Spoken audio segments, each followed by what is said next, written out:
Estamos en un momento de la historia donde parece que existe una obsesión por ser felices, como que hay atajos fáciles para disfrutar con esto y conseguirás la felicidad rápidamente, pero la felicidad no es eso. La felicidad depende del sentido que cada uno de nosotros le damos a nuestra vida. ¿Pero qué sucede? Que en una sociedad que ha perdido el sentido, en una sociedad que en muchas ocasiones ha perdido el rumbo, hemos sustituido el sentido de la vida por sensaciones. Esas sensaciones pueden ser masajes, comida, alcohol, redes sociales. No todo tiene por qué ser malo, pero es autodestructivo cuando sustituye el verdadero sentido de la vida. Cada vez se investiga más sobre este sentido de vida. Los japoneses lo denominan Ikigai. Y hoy en día se sabe que cuando existe ese Ikigai, ese sentido que uno le da a las cosas, uno puede tener mejor salud física y psicológica. Incluso mejoran los marcadores cardiovasculares, pero también mejora la felicidad. Cada uno de nosotros, todos los que nos están escuchando, tú y yo, Melania, estamos librando una batalla en algún tema de nuestra vida. Todos nosotros estamos sufriendo constantemente por algo. Un tema económico, un tema de salud, un tema familiar, un tema profesional. Siempre hay algo que nos preocupa y esas batallas nos marcan. Y cómo lidiamos con esas batallas va a marcar eso que denominamos felicidad. Porque la felicidad consiste en conectar con eso bueno que pasa cada día y que lo malo que sucede cada día, esas batallas, las sepamos gestionar de la mejor manera posible. Tiene un matiz con la plenitud. La plenitud es un estado donde yo noto que mis necesidades están cubiertas y no quiero nada más. Por lo tanto, uno puede estar sufriendo mucho, pero ser feliz en ese momento, porque sabe conectar con lo pequeño y bueno que me va sucediendo cada día. Es decir, la felicidad está en conectar con las cosas pequeñas que van surgiendo en el día a día. Es una gran pregunta. La motivación es lo que nos mueve a la acción. Y hay efectivamente 6 motivaciones que además están presentes en las distintas culturas. Es una mezcla de nuestra naturaleza y también el entorno cultural. La primera es la motivación de estar en entornos seguros, de poder controlar lo que pasa, de saber que el suelo que pisamos es un suelo firme. La segunda es una motivación de sentirnos reconocidos, sentirnos valorados, de tener un cierto estatus. La tercera es de pertenencia al grupo, es decir, que lleguemos a un sitio y sintamos que nos acogen, que no nos desprecian, que no nos marginan. La cuarta motivación es una motivación al desafío, al reto. Si en la vida no hubiera retos, María, sería muy aburrida. Yo sé que a veces nos gusta mucho estar en la zona de confort, pero durante un tiempo. Al cabo de un tiempo no hay quien lo aguante. Entonces ese reto, ese desafío es una motivación importante. La quinta motivación es la de crecer, mejorar y progresar. Y la sexta es la de contribuir al bienestar de otras personas, el tener una vida con propósito. Lo más importante son las motivaciones fundamentales que nos mueven dentro de las 6. Si una persona toda su fuerza la lleva a la aventura, la lleva al descubrimiento, al reto, y sin embargo no cuida un poco la motivación de la seguridad, pues a lo mejor se puede meter en aventuras insensatas, ¿no? Entonces hay un equilibrio natural que hace que las personas nos mantengamos de alguna manera en una línea razonable. Cuando alguna de ellas toma una preponderancia o una significancia demasiado grande es cuando podemos tener ciertos problemas.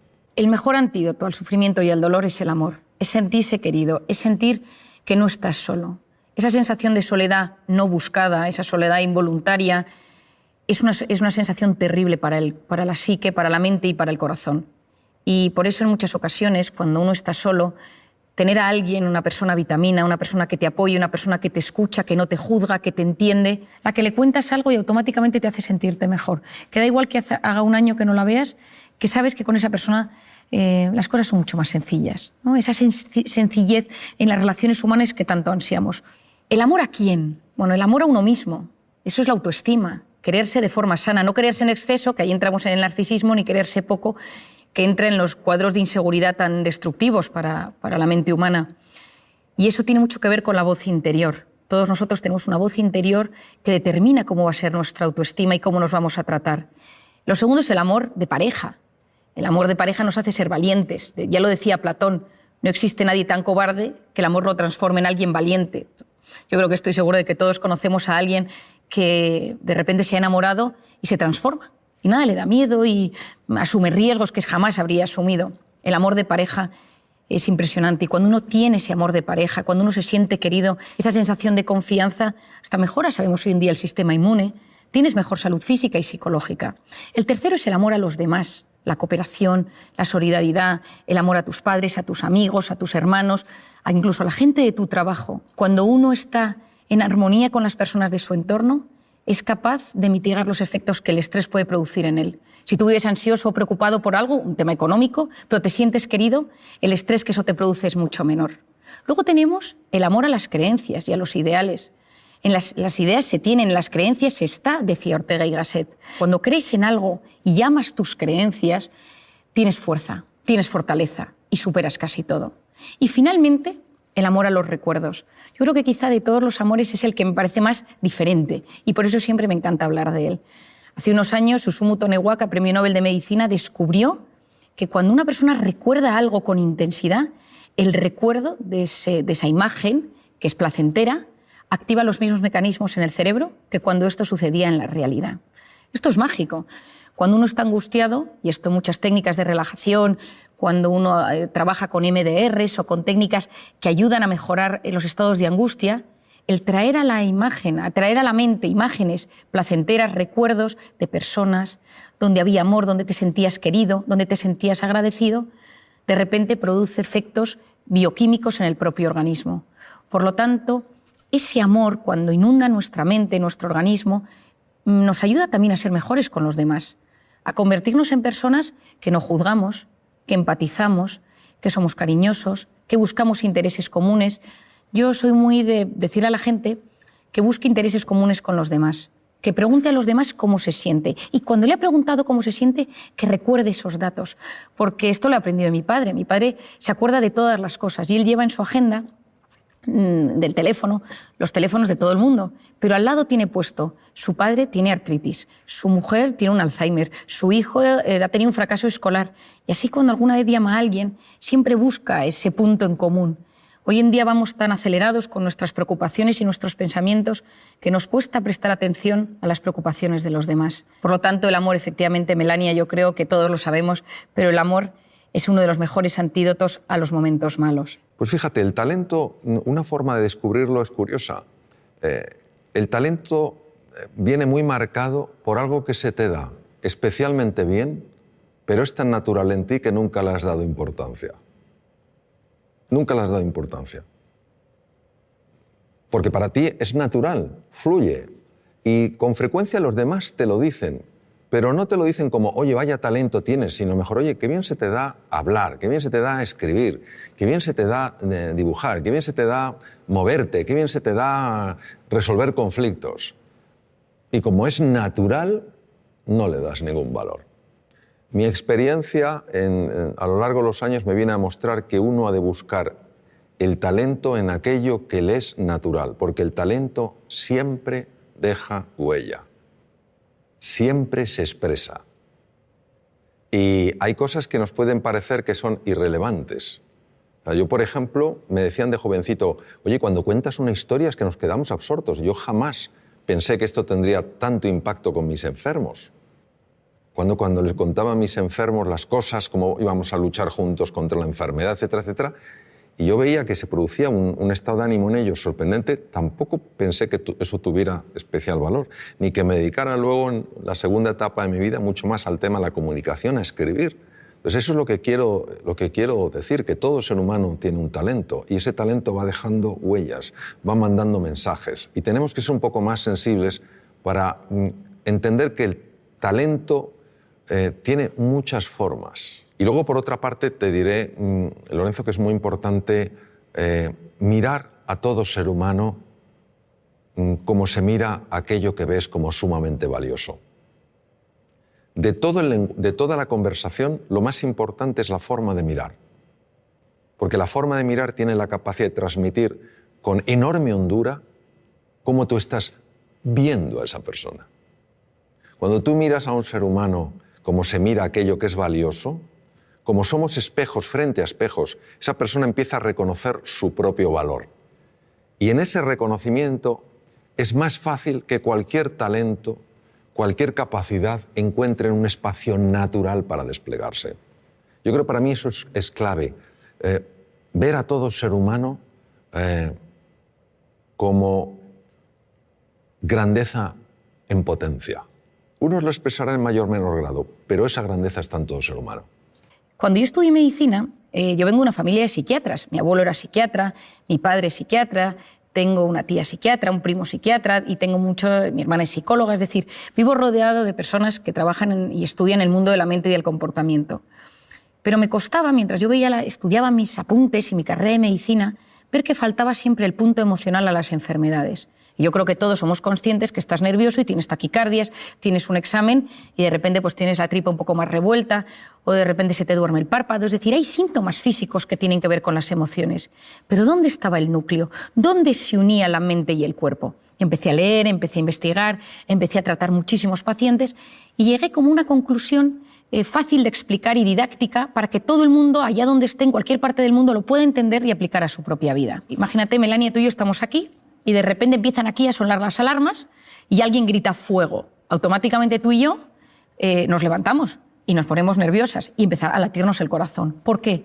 Porque esa señal de alerta, de amenaza, ha activado un lugar en nuestro cerebro, el hipotálamo, que lanza una señal a las glándulas suprarrenales y se activan dos hormonas, la adrenalina, conocida por todos, y el cortisol.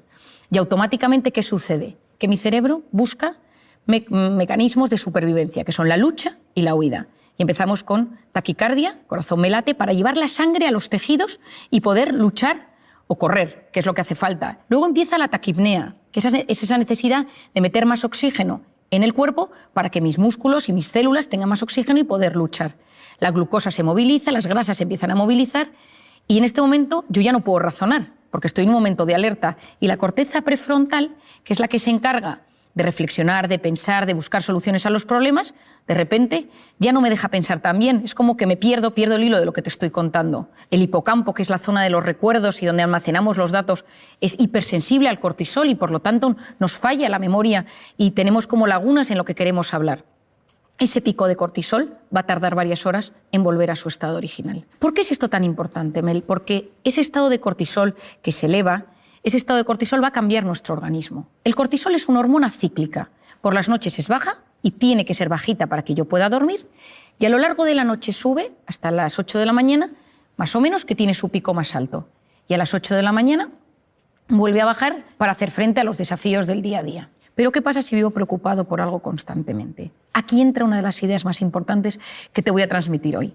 Y es que mi mente y mi cuerpo no distinguen una amenaza real de una imaginaria. Ante algo físico real que me sucede, la alarma, que me atraquen por la calle, que me llamen para decirme que mi hijo está enfermo, que me digan que mi padre está ingresado, esa activación del cerebro por algo real se produce de forma muy similar si yo estoy sentado en mi trabajo, en mi casa y empiezo a pensar, ¿y si mi hijo está en las drogas? ¿Y si no llego a fin de mes?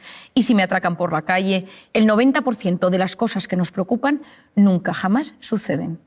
De hecho, es el 91,4%. Pero mi mente y mi cuerpo lo viven como si fuera real. Es decir, tanto lo que me sucede como lo que me preocupa tiene un impacto directo en mi mente. Y esto es clave.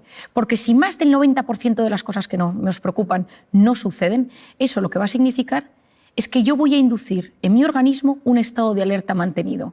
Lo que yo denomino, de forma sencilla, una intoxicación de cortisol. Y empiezo a inducir a mi organismo a entrar en lo que denominamos el sistema nervioso simpático, que es ese estado de alerta donde se segrega cortisol. Y esa intoxicación de cortisol va a generar cambios a 3 niveles en mi organismo. A nivel físico, se me cae el pelo. ¿Por qué se me cae el pelo? Porque cuando uno está en un estado de alerta, en un estado de amenaza, es como si estuviéramos en las trincheras. Y entonces el organismo lo que busca es que los recursos del organismo se utilicen de la mejor manera posible. Entonces, si tú estás en guerra, si tú estás en una batalla, si te persiguen por la calle, pues el pelo no es un organismo primario para hacer frente a ese desafío. Y por lo tanto, de repente, empiezas a perder pelo. El cortisol inhibe la correcta recuperación del folículo piloso o de los fibroblastos en la piel y por lo tanto aparecen las temidas arrugas, las manchas, la piel cambia de color. Por otro lado, empiezas a sentir sensación de opresión en el pecho constante, falta de aire, te cuesta respirar, tienes problemas a nivel gastrointestinal, que ahora explicaré con más detalle, la musculatura la tienes tensa porque vives siempre a punto de salir corriendo o a punto de luchar. Y entonces, si de repente haces un movimiento un poco extraño, puede ser que tengas una contractura o que te quedes en el sitio o que notes que te duele todo el cuerpo, cuerpo pesado, cuerpo que te cuesta mover, te notas como más rígido. Esto a nivel físico, pero también el cortisol altera el funcionamiento de los estrógenos, de la progesterona o de la testosterona. Cuando uno conoce cómo funciona esta hormona, sabe que uno cuando vive intoxicado de cortisol, en el cuerpo suceden muchos temas. Pero hay uno clave, Melania, que te quiero explicar, y es que el estado de estrés mantenido lo que va a hacer es modificar el sistema inmunológico. Y para mí aquí está la clave. En un momento de estrés puntual, el cortisol actúa como antiinflamatorio. Pero cuando el organismo vive constantemente en un estado de estrés crónico, lo que sucede es que se disocia el sistema inmunológico, la inflamación, el cortisol y el cuerpo, y lo que sucede es que nos empezamos a inflamar. Gastritis, gastroenteritis, amigdalitis, colon irritable, dermatitis, es decir, entra una inflamación latente, ligera, leve en el organismo, que es muy peligrosa. Porque cuando entras en un estado de inflamación en el cuerpo, puede desencadenarse muchísimos problemas físicos y psicológicos. Y entro, por ejemplo, en el aparato intestinal, que yo creo que todo el mundo lo nota. Hoy en día sabemos que es el segundo cerebro. ¿Por qué? Porque está rodeado de una potente red neuronal y tiene un impacto directo. Lo que pienso, lo que siento, tiene su impacto en el organismo. Quien no tiene un examen de una cita romántica, una cita de trabajo y sabe que sus tripillas ese día le mandan una señal de que algo está pasando. Al lado de los intestinos, ahí están las arterias y las venas, por donde lo que yo voy comiendo, lo bueno, se va a ir por allí para nutrir a todo mi organismo. Y dentro del intestino, dentro de la luz, están las vellosidades intestinales, por donde se absorben los nutrientes, y la famosa microbiota, clave. Hoy en día es uno de los grandes temas que estamos estudiando con más profundidad. Yo soy una gran apasionada de la microbiota. Es el conjunto de bacterias, de microorganismos buenos y malos, que ayudan a que ese equilibrio sea bueno para la absorción de nutrientes, para integrar las sustancias dentro del organismo. Hoy en día es clave, pero sabemos que los estados de estrés mantenidos por ese famoso cortisol o por lo que comemos va a modificar la microbiota. ¿Y cuál es el problema de esto? Que a través de esas heridas entran cosas entre comillas, dentro de la sangre que no deberían entrar. Es decir, el filtro, la permeabilidad intestinal está dañada y entran cosas en la sangre que no deberían entrar y que son tóxicas para el organismo, y hoy en día sabemos que están en la causa de algunas enfermedades neurológicas o neurodegenerativas. Pero por otro lado, estás fermentando, estás con la microbiota alterada y eso lo que genera es gas y tienes esos hinchazones abdominales y esos gases tan molestos. Es decir, algunas veces cuando las personas me preguntan ¿cómo sé si estoy inflamado? Yo le digo, mírate las encías, porque es un gran... si uno se lava los dientes y nota la sangre, o mira si, por ejemplo, tienes la tripa hinchada, o cómo te sienta lo que comes. Y te vas a dar cuenta si ahí tienes ese estado de inflamación. A nivel psicológico, lo primero que me sucede es que estoy irritable. Saltas a la mínima. Estás en un estado de alerta y estás mucho más vulnerable y mucho más susceptible. Lo segundo que te sucede es que no duermes bien. Llegas a la noche, como tienes ese estado de alerta elevado, lo que te sucede es que te metes en la cama y empiezas a darle vueltas a las cosas y empiezas a girar en la cama y no te duermes. A veces del agotamiento consigues caer rendido en la cama, pero te levantas a las 3 o a las 4 de la mañana con una sensación de preocupación, con algo que te inquieta y no te deja dormir. Y en otras ocasiones duermes del tirón, pero te levantas con sensación de agotamiento, porque ese estado de alerta impide que llegues al sueño profundo. Y por lo tanto, aunque hayas dormido las horas que necesitas, tu cuerpo no se siente descansado del todo. Y luego, en muchas ocasiones, te puedes poner triste.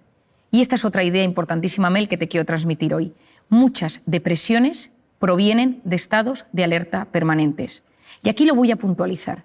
Cuando tú tienes un momento de muchísima tensión, de muchísimo trabajo, donde has estado muy preocupado por algo, de un reto, de un desafío, tienes algo en mente, fisiológicamente, cuando eso termine, tu organismo se va a ver afectado y tu mente va a estar un poco triste, un poco apática. Yo me acuerdo cuando mi marido terminó y aprobó sus oposiciones, su preparador me dijo, a mí lo que más me sorprende de los que se preparan a las oposiciones es que aprueban o suspendan, los meses siguientes están tristes, están como apagados. ¿Por qué es eso? Porque fisiológicamente, cuando el cerebro ha estado luchando contra algo mucho tiempo y eso termina, de repente está triste, está apagado, está apático. Es decir, cuando uno conoce, cuando uno entiende todo esto, comprender es aliviar. Y cuando uno comprende por lo que pasa su mente, uno se siente aliviado. Porque si no, lo que sucede es que uno es esclavo de síntomas físicos, psicológicos, y va como perdido por la vida. Y poder llegar a unir la mente y el cuerpo y entender que somos lo que pensamos en muchas ocasiones, que ese pensamiento me lleva a una emoción, que esa emoción tiene su impacto en el cuerpo, me va a ayudar muchísimo para poder desarticular esa intoxicación de cortisol y esos momentos de estrés mantenidos. Sí, la historia de Gandhi es una historia verdaderamente, yo diría, sorprendente. Gandhi padecía lo que se podía llamar una enorme timidez, una timidez profundamente limitante. Como tú has comentado, él se formó como abogado en Inglaterra, ejerció en Bombay y no ganó ningún pleito. Un abogado tiene que tener una buena retórica, tiene que tener una buena capacidad de comunicación. No la tenía. Tuvieron un problema, un familiar que vivía en Sudáfrica, tuvo un problema legal y consideraron la familia que si el joven Mohandas, su nombre es Mohandas, Mahatma quiere decir alma grande, Mohandas Gandhi fuera allí, a lo mejor en el camino se espabilaba, como cuando se manda a un hijo o a un sobrino que se va al extranjero, a ver si con el aire se espabila. Y entonces, ¿qué pasa? Que algo le sacudió profundamente la injusticia que vio. Y este es un punto clave, porque cuando el corazón de un ser humano es tocado con tal nivel de impacto, el cerebro empieza a operar de una forma radicalmente distinta. Entonces Gandhi fue un hombre que ya ni siquiera movilizaba a la gente por su capacidad de comunicación, su simple presencia ya movilizaba. ¿Qué nos quiere decir esto? Nos quiere decir un poco pues lo que hemos estado hablando antes, que no cabe duda que el elemento genético cuenta, ¿cómo no va a contar? No es el definitivo. Marca una tendencia, pero no determina. Influye, pero no determina. ¿Qué ocurre? Que para que uno dé la vuelta a esa tendencia tiene que tener una fuerza, una motivación. Antes preguntaba María por la motivación. Una motivación lo suficientemente potente para que el cerebro empiece a trabajar de una manera radicalmente distinta. Es lo que te diría. Por eso nunca hay que dar a nadie por perdido. Imaginemos que hubieran dicho, este Mohandas, que no sabe ni siquiera hablar en un juicio. El ser humano siempre nos va a sorprender. Es lo que te diría yo. Y enhorabuena por tu profesión porque es preciosa. Y a la edad en la que tú intervienes, el impacto es impresionante. Bueno, yo una de las cosas que más recomiendo a todo el mundo, a jóvenes, estudiantes, a más mayores, a gente adulta, estés donde estés, trabajes en lo que trabajes, es que tengas unas nociones básicas de cómo funcionas tú como ser individual y cómo funciona la mente humana y el organismo humano en general. Y que hagas como una unión y digas, esto es lo que me pasa a mí. Si tú eres de los que tienes problemas de espalda, tienes que saber que tus momentos de estrés, la espalda es la que te va a mandar señal de aviso. Si de repente eres de los que tienes visión borrosa o de los que tiendes a tener cambios en la piel o de los que te cambia el aparato intestinal o de los que somatizas a nivel neurológico y te tiembla el párpado o se te duermen las manos, vas a entender mucho mejor el funcionamiento de tu cuerpo y de tu organismo. Lo primero es conciencia de uno mismo. ¿Quién soy yo? ¿Cómo es mi forma de ser? ¿Soy tímido? ¿Soy sensible? ¿Soy impulsivo? ¿Soy obsesivo? ¿Soy perfeccionista? ¿Le doy muchas vueltas a todo? ¿Soy desconfiado? ¿Soy dependiente de la opinión de los demás? ¿Soy inseguro? Y a nivel psicológico, quizás soy de los que tengo ansiedad o ataques de pánico o me pongo triste. Y hacer como un pequeño diagnóstico de uno mismo. Para mí esto es clave. ¿Cuáles son los factores que me estresan? ¿Cuáles son los factores que me ponen en modo alerta? ¿Cuáles son los factores que me meten en el sistema nervioso simpático, en ese cortisol del que hemos hablado? Pueden ser personas, cosas, recuerdos, momentos, circunstancias, pero cuando uno conoce cuáles son sus factores de estrés, vas a ver cómo se transforma tu personalidad ante el estrés. Por ejemplo, el sensible, cuando está bajo un factor de estrés, se convierte en una persona muy vulnerable. Ahora estoy bien, ahora estoy mal, ahora estoy bien, ahora lloro, ahora estoy angustiado, ahora vuelvo a estar bien. El tímido, cuando está bajo factores de estrés, se bloquea. El impulsivo, bajo factores de estrés, es más agresivo. El que le da vueltas a las cosas, bajo factores de estrés, es más obsesivo y entra en pensamientos en bucle.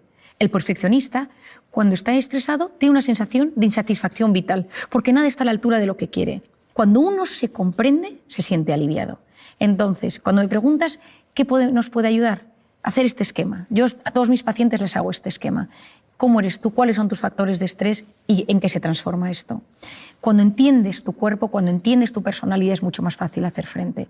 Lo segundo es vivir una vida lo más antiinflamatoria posible. Es decir, la gente va inflamada por la calle. Yo siempre digo que si tuviéramos un detector de inflamación, el detector se rompería, porque la gente más que nunca va con tanta incertidumbre, con tanto estrés, que hay un estado de inflamación latente en la sociedad. Yo creo que siempre digo, y te lo digo a ti también con cariño, aunque nos vaya a escuchar mucha gente, que hay que tener cuidado con la comida, pero tampoco sin obsesionarse. Pero comer con con conocimiento de lo que a uno le sienta bien y mal, conocer las cosas. Es verdad que hoy en día se ha demostrado que mucha alimentación inflama y altera el organismo y, por lo tanto, intentar comer lo mejor posible y tener que la comida mala sea la excepción y no la regla. Lo segundo es el hábito del sueño.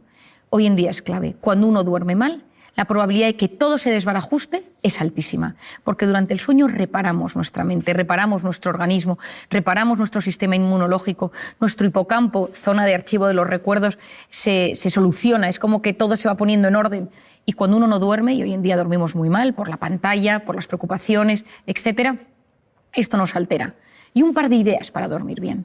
Lo primero, evitar las cenas copiosas. Con el alcohol esto siempre va a hacer que durmamos peor. Lo segundo, cuidado con la pantalla. La luz de la pantalla transmite un tipo de luz que inhibe la correcta secreción de la melatonina, que es básica para dormir bien. Por lo tanto, cuidar ese sueño. El sueño va a ser un tema básico. Y luego, otra cosa que yo creo que puede ayudar en este mundo que llevamos es tener vías de escape sanas para esos momentos de estrés. El ejercicio básico, con el ejercicio desmembramos ese cortisol, casi que lo evaporamos del organismo. Cuidado con el ejercicio excesivo, que ahí te pones en modo alerta, pero yo hablo del ejercicio normal y saludable que todos conocemos. También recomiendo la educación de esa voz interior, es decir, cuidado, porque sabemos ya que esa voz interior va a tener un impacto en mi vida. Entonces, que mi voz interior sirva para apoyarme y no para hundirme. Hacer un diagnóstico, cómo me trato yo. Lo tercero es las personas con las que me rodeo, cuidado, que a veces parte del problema es que vivo rodeado de personas que me meten en modo alerta. Cuarto, el ser humano no está diseñado para vivir en el sistema nervioso simpático constantemente. Un poquito me puede ayudar a de repente ser profundamente eficiente, profundamente efectivo, para llegar a las cosas de la mejor manera posible. Pero si lo mantengo en el tiempo, corro el gran riesgo de enfermarme. Por eso lo importante es salir de vez en cuando de ese modo alerta, de ese sistema nervioso simpático, al parasimpático, al de la meditación, el de la relajación, el de la respiración, la conexión con uno mismo, conexión con los demás, conexión con lo grande, con la trascendencia, porque cuando soy capaz de desconectar del modo alerta para conectar con el modo relajación o con el modo parasimpático, recupero mi organismo, recupero mi mente, recupero mis habilidades, incluso recupero mi sistema inmunológico para volver a hacer frente a los desafíos que me van surgiendo en el día a día. Querer a los niños. Para mí la clave de todo en la vida, es querer. Querer a las personas con las que estás, quererte a ti, querer a la vida, querer a la naturaleza, querer el progreso, querer el bienestar, es querer. Porque si tú quieres, vamos a suponer que estamos hablando de educación infantil, si tú quieres a un niño, harás todo lo que esté en tu mano para ayudarle a salir adelante. Si tú quieres a un enfermo y le quieres de verdad y no sabes hacer una operación quirúrgica determinada, buscarás a una persona que la haga mejor que tú. Es querer. Donde el ser humano entiendo que tiene un desafío es en el querer, pero en el querer de verdad a la otra persona. Querer que salga adelante, querer que florezca, querer que sea plenamente feliz. Y cuando esto se ha aplicado en entornos como la medicina, los enfermos están más sanos. Cuando se aplica en la empresa, la gente es más feliz.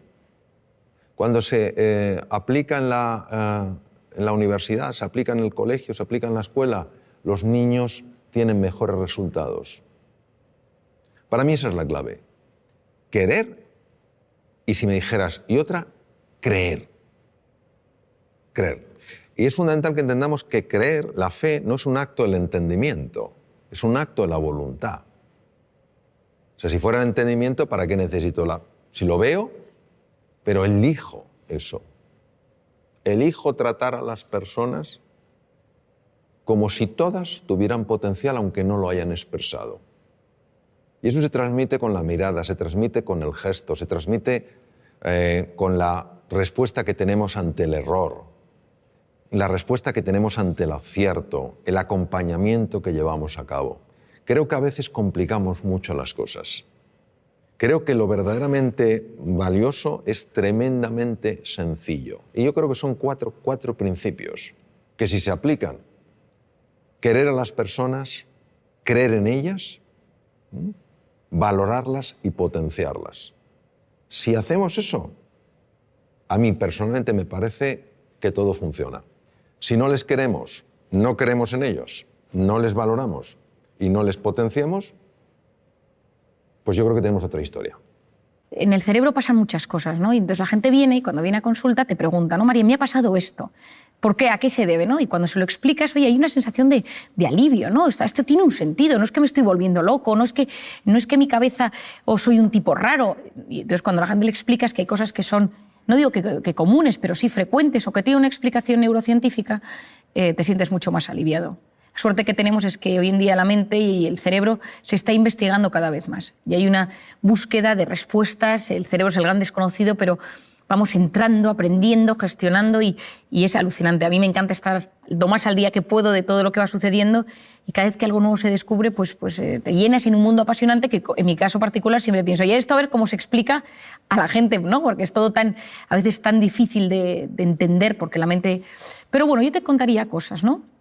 Pienso, por ejemplo, en el famoso secuestro de la amígdala, que muchas veces la gente me pregunta de qué se trata.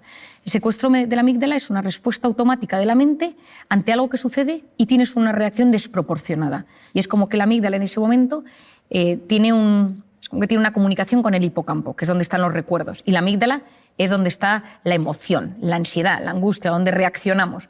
Y ese canal de comunicación tiene que ser lo más sano posible. Entonces, si de repente hay un recuerdo que no se ha quedado bien archivado, si de repente vuelves a algo relacionado con ese recuerdo no bien archivado en tu hipocampo, la reacción en la amígdala va a ser fortísima. Entonces mucha gente puede decir escuchando esto, pues a mí esto me pasa con una persona o con un animal o con el miedo a volar o con cosas que de repente me pongo malo, o con los hijos. A veces uno tiene reacciones de secuestro de amígdala en la educación de los hijos porque se enfada muchísimo ante alguna actuación que ve en ellos y reacciona de forma desproporcionada. Entonces, bueno, primero, como siempre explico, es ser consciente de que a uno le pasa esto, ¿no? Intentar ver cómo cortocircuitar ese bucle explosivo que tiene en su mente. Todos nosotros nos pasan acontecimientos diariamente y unos de repente nos afectan muchísimo y otros muy poco. Tu hijo puede llegar un día a casa, haber suspendido todas las asignaturas y que ese día a ti ya te hayan subido el sueldo y te parece que lo de las asignaturas, bueno, pues mira, ya probará. Si ese día te han bajado el sueldo o has perdido el trabajo, encima que hayas suspendido las asignaturas, pues puede generar en ti una reacción muy negativa contra tu hijo. Es decir, la vida no es lo que es. Hay cosas que, lógicamente, son más o menos realistas, pero lo importante es la interpretación que hacemos de lo que nos sucede. Y todos nosotros interpretamos la vida de una y otra manera dependiendo de una serie de factores. Lo voy a dividir en tres. El primero es el sistema de creencias. Todos nosotros tenemos unas ideas prefijadas sobre cómo debe ser la vida, cómo quiero que me traten, cómo quiero que se gobierne el mundo. Es decir, a nivel ético, a nivel moral, a nivel político, a nivel personal, a nivel económico. Yo quiero vivir en este tipo de casa, yo quiero que mis jefes me traten así, yo quiero que mi pareja me trate de esta manera, yo quiero que mis hijos sean así, O sea, tenemos unas expectativas, unas aspiraciones personales, profesionales, tanto nuestras, de nuestro entorno, pero también de cómo debe ser gestionada la vida. O sea, hay palabras, personas, personajes políticos que, dichos, generan automáticamente una reacción. Y eso es el sistema de creencias. Hasta el más tolerante tiene un sistema de creencias limitante. ¿Por qué? Porque muchas veces queremos que nuestros hijos sean ingenieros, médicos, y de repente te viene un hijo, estoy pensando en una paciente que tengo, que le dijo que quería ser pianista, toda la familia son ingenieros, y la madre no lo entendía, dejó de hablarle porque para ella era un drama, pero su hijo tenía un don para el piano, pero ella no lo podía percibir, ella no lo veía. ¿Por qué? Porque su sistema de creencias era que todo lo que no fuera ser ingeniero era un problema. Porque venían de no sé cuántas generaciones de ingenieros en la familia. Y el tema del piano le parecía que era una cosa que no tenía ni pies ni cabeza. Muchas veces hay que romper nuestro sistema de creencias. Yo creo que lo más importante es conocerlo. ¿Cuál es el mío? Y todos tenemos un sistema de creencias que hace que las cosas que nos cuenten o que nos sucedan las vamos a interpretar de una u otra manera según ese sistema de creencias. Y es lo más difícil de cambiar. Cuando uno piensa en algún tema de alguna manera, a veces no se puede modificar. Y es como darse contra un muro. Porque yo puedo tener delante un paciente que noto que es un sistema de creencias limitante, acepta a tu hijo, acepta este tema en ti, acepta tu pasado, acepta que esto pase en tu trabajo. No quiero, me niego. Y muchas veces esa resistencia al cambio es lo que impide que disfrutemos de la vida. Por otro lado, tenemos el estado de ánimo. Si uno está contento, la interpretación de las cosas es mucho mayor. Yo recuerdo siempre cuando ganó España el Mundial de Fútbol con el gol de Andrés Iniesta, ¿no? Que para mí, que es buen amigo, él y su mujer Ana, son buenos amigos míos, y yo lo recuerdo como uno de los momentos pletóricos a nivel, me encanta el fútbol, me encantó, ¿no? Y entonces recuerdo que al día siguiente en el hospital todo el mundo estaba contento, la gente se saludaba, la gente por la calle, la gente iba pues dando al claxon por la calle, había una sensación de jolgorio por las calles, ¿no? Estado de ánimo, de felicidad, de bienestar, por una alegría. Pero vayamos a lo serio. Ese estado de ánimo va a determinar nuestra interpretación de las cosas. ¿Y de qué depende ese estado de ánimo? Depende de cómo durmamos. Lo hemos explicado ya, pero depende de cómo durmamos. Depende de las circunstancias. No es lo mismo vivir en plena pandemia que vivir en un momento donde no había ningún problema de virus alrededor. Por otro lado, la personalidad. La interpretación de las cosas, si tú eres profundamente sensible, eso va a afectar a tu estado de ánimo. Si tú eres profundamente desconfiado, eso va a afectar a tu estado de ánimo y, por tanto, a tu interpretación de las cosas.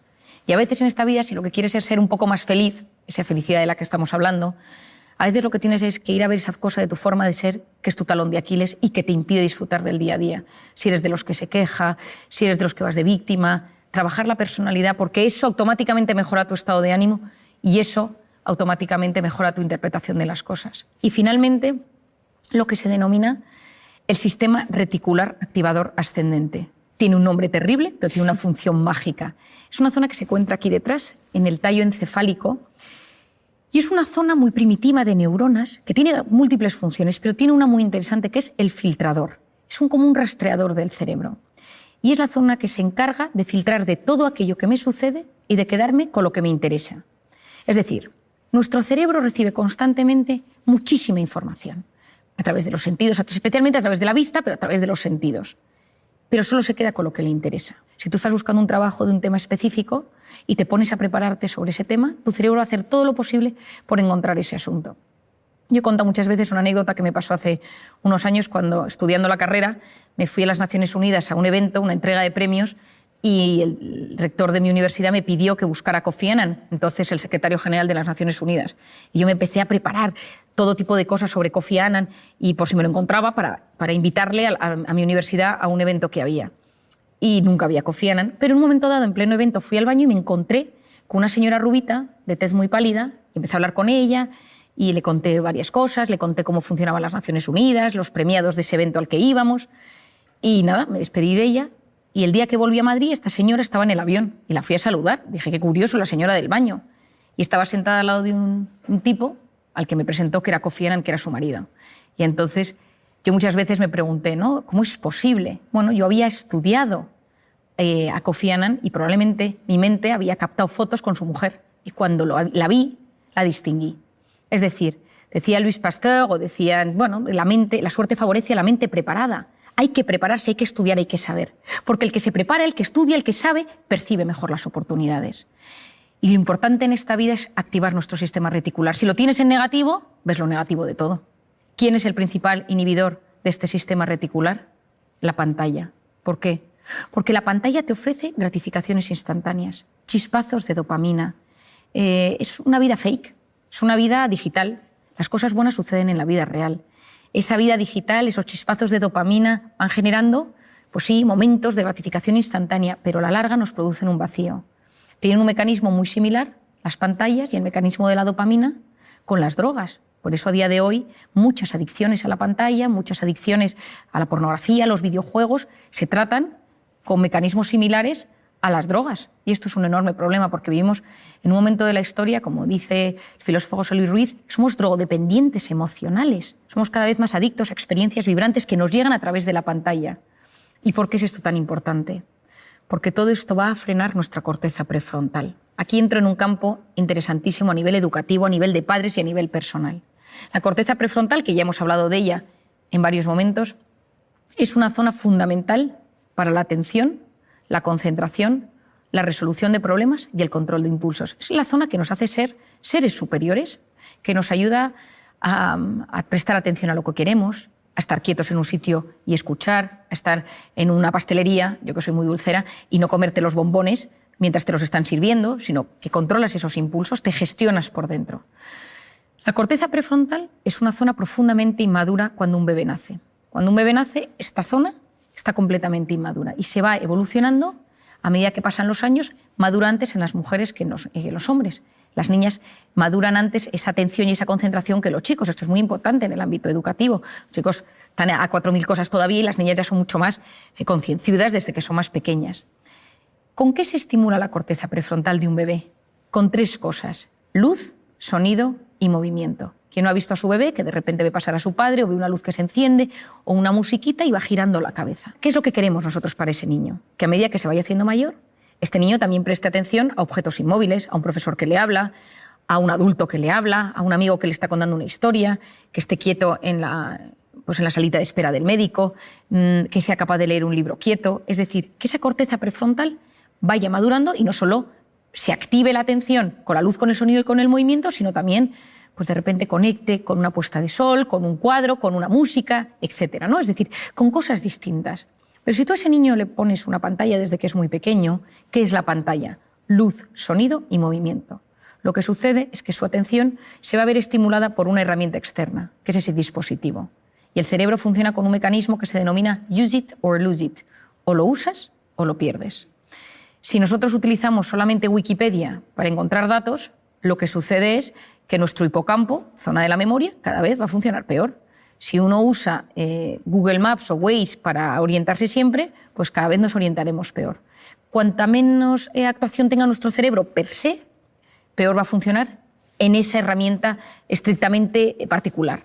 Si nosotros conseguimos trabajar las cosas, prestar atención, fomentar nuestra orientación, fomentar nuestra memoria, vamos mejorando la neuroplasticidad cerebral. Es decir, estamos en un momento donde la neuroplasticidad cerebral, que es la capacidad de generar nuevas neuronas. Yo cuando estudié medicina, las neuronas que teníamos eran las que teníamos y no había forma de generar más. Hoy en día sabemos que la ilusión, tener ilusión en la vida, consigue que se produzca una migración de neuronas hasta el hipocampo, que es la zona del aprendizaje.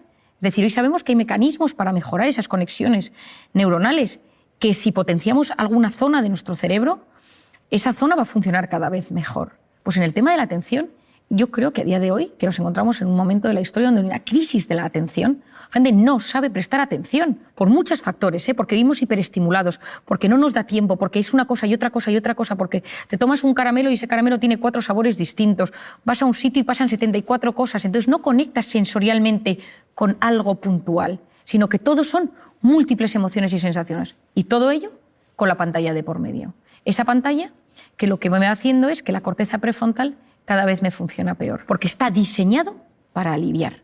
Pero lo que le estás enseñando a tu cerebro es no sabes gestionar el aburrimiento, que es la cuna del asombro y de la creatividad, y no sabes gestionar el estrés, que es lo que va a determinar tu calidad de vida. Una persona con voluntad llega más lejos que una persona inteligente, y la voluntad se encuentra en la corteza prefrontal. Entonces, ¿qué recomiendo yo para fortalecer la corteza prefrontal? La voluntad es la capacidad de posponer la recompensa. Y hoy en día estamos en un momento donde lo quiero todo y ahora, y quiero sentir ahora, y quiero la gratificación instantánea ahora. Es decir, en vez de que yo lo quiero todo ahora, comida, lo que necesito, yo fortalezco mi voluntad poniéndome pequeños retos. Esta semana no como esto. Esta semana no voy a ver esta serie, solo voy a ver un capítulo, no voy a comprarme nada aquí, no me voy a meter más que tantos minutos en Instagram. Es decir, me voy educando mi corteza prefrontal, voy educando mi voluntad y soy capaz de llegar mucho más lejos en la vida. ¿Y eso qué me va a ayudar? Uno, que cuando me aburro y dejo que mi mente se vaya y que vaya y venga y tal, ningún gran descubridor llegó a sus resultados y a sus conclusiones en un momento frenético, nunca. Uno estaba bajo un árbol y vio caer una manzana, el otro paseaba por los jardines de Atenas, otro... Es decir, en un momento de paseo, de parasimpático, de relax, de repente, clink, salió una idea. En un momento de estrés frenético, no llegas a los grandes temas de la vida. Vas de forma superficial y no profundizas. Cuando se habla de porcentajes, hay que entender que siempre hablamos de forma aproximada. Eso es como cuando a veces me dicen, oye Mario, ¿es verdad que solo se utiliza el 1% del cerebro? Digo, ¿es que acaso conocemos cuál es el 100%? Si no conocemos cuál es el 100%, no podemos saber lo que es 1%. Pero hay muchos estudios que que avalan lo que tú has dicho. Es decir, el test de cociente intelectual, que se llama corrientemente de coeficiente intelectual, lo correcto es de cociente intelectual, fue creado en 1912.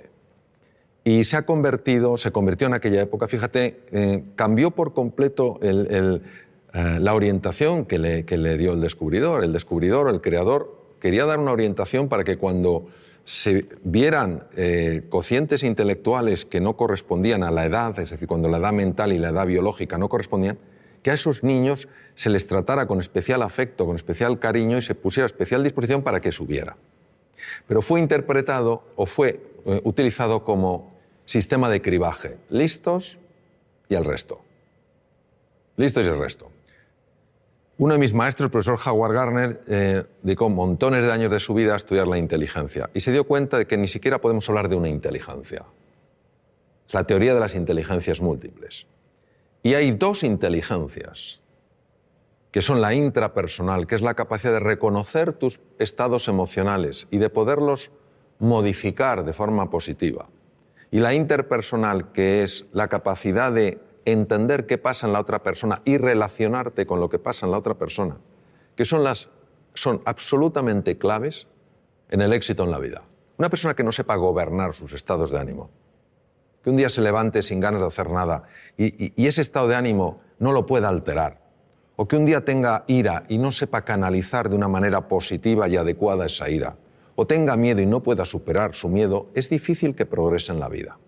Una persona que no sepa entender a los demás, que no sepa resolver conflictos, pues es difícil que progrese en la vida. Pues estas dos inteligencias no existen en el test de cociente intelectual, como no existen otras. La inteligencia musical, la inteligencia kinestésica, la naturista, la espiritual, no están. Entonces, ¿qué ocurre? Que vista la relación que hay entre éxito en la vida, un sentido amplio, a lo mejor hay que redefinir lo que es el éxito, y cociente intelectual, se ve que efectivamente un porcentaje enorme de personas que han tenido éxito, ese éxito no es atribuible a su test de cociente intelectual. Esto es magnífico porque no niega que el cociente intelectual sea importante, lo que hace es expandir nuestro concepto de la inteligencia. Entonces, sobre tus hijos. Efectivamente, tus hijos son diferentes y es maravilloso que los veas así.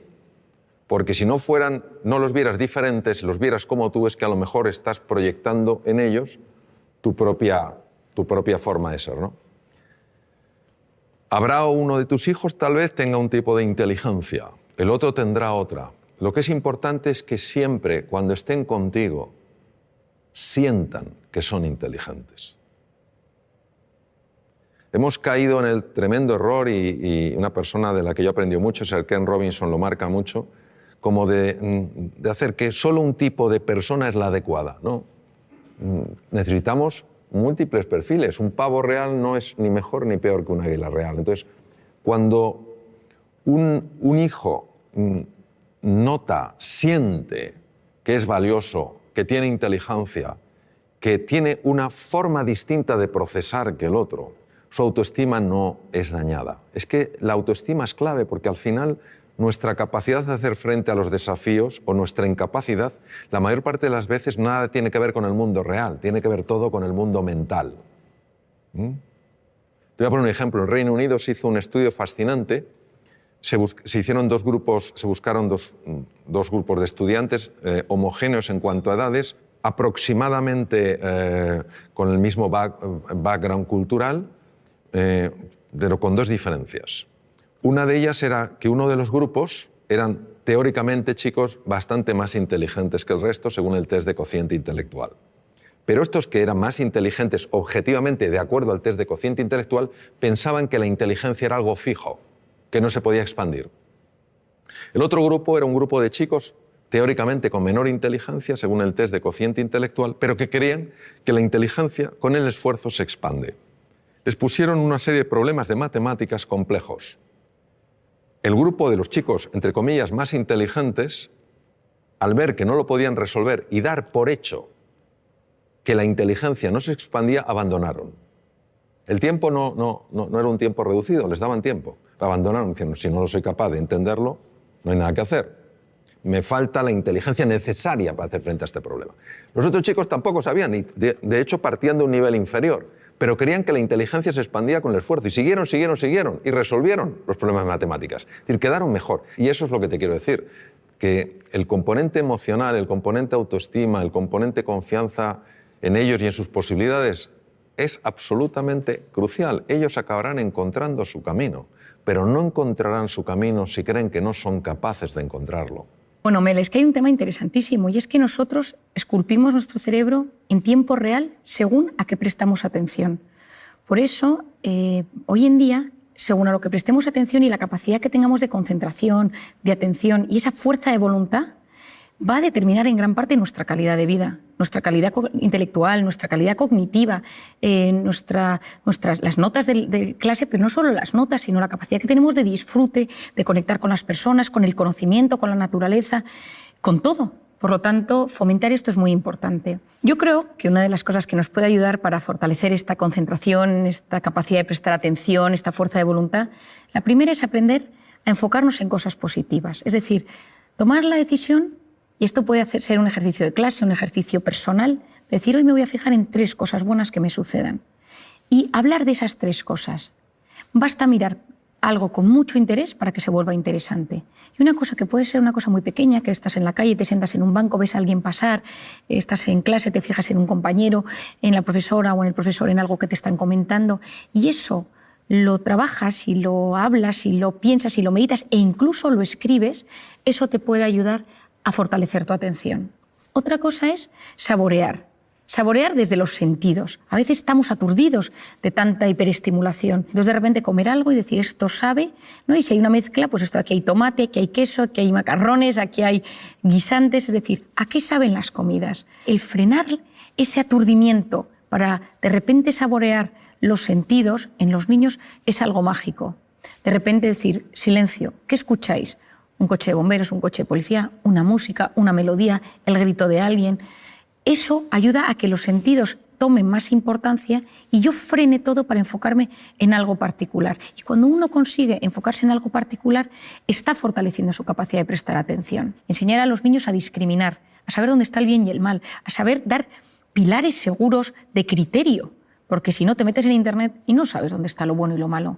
No sabes dónde te están engañando y dónde no.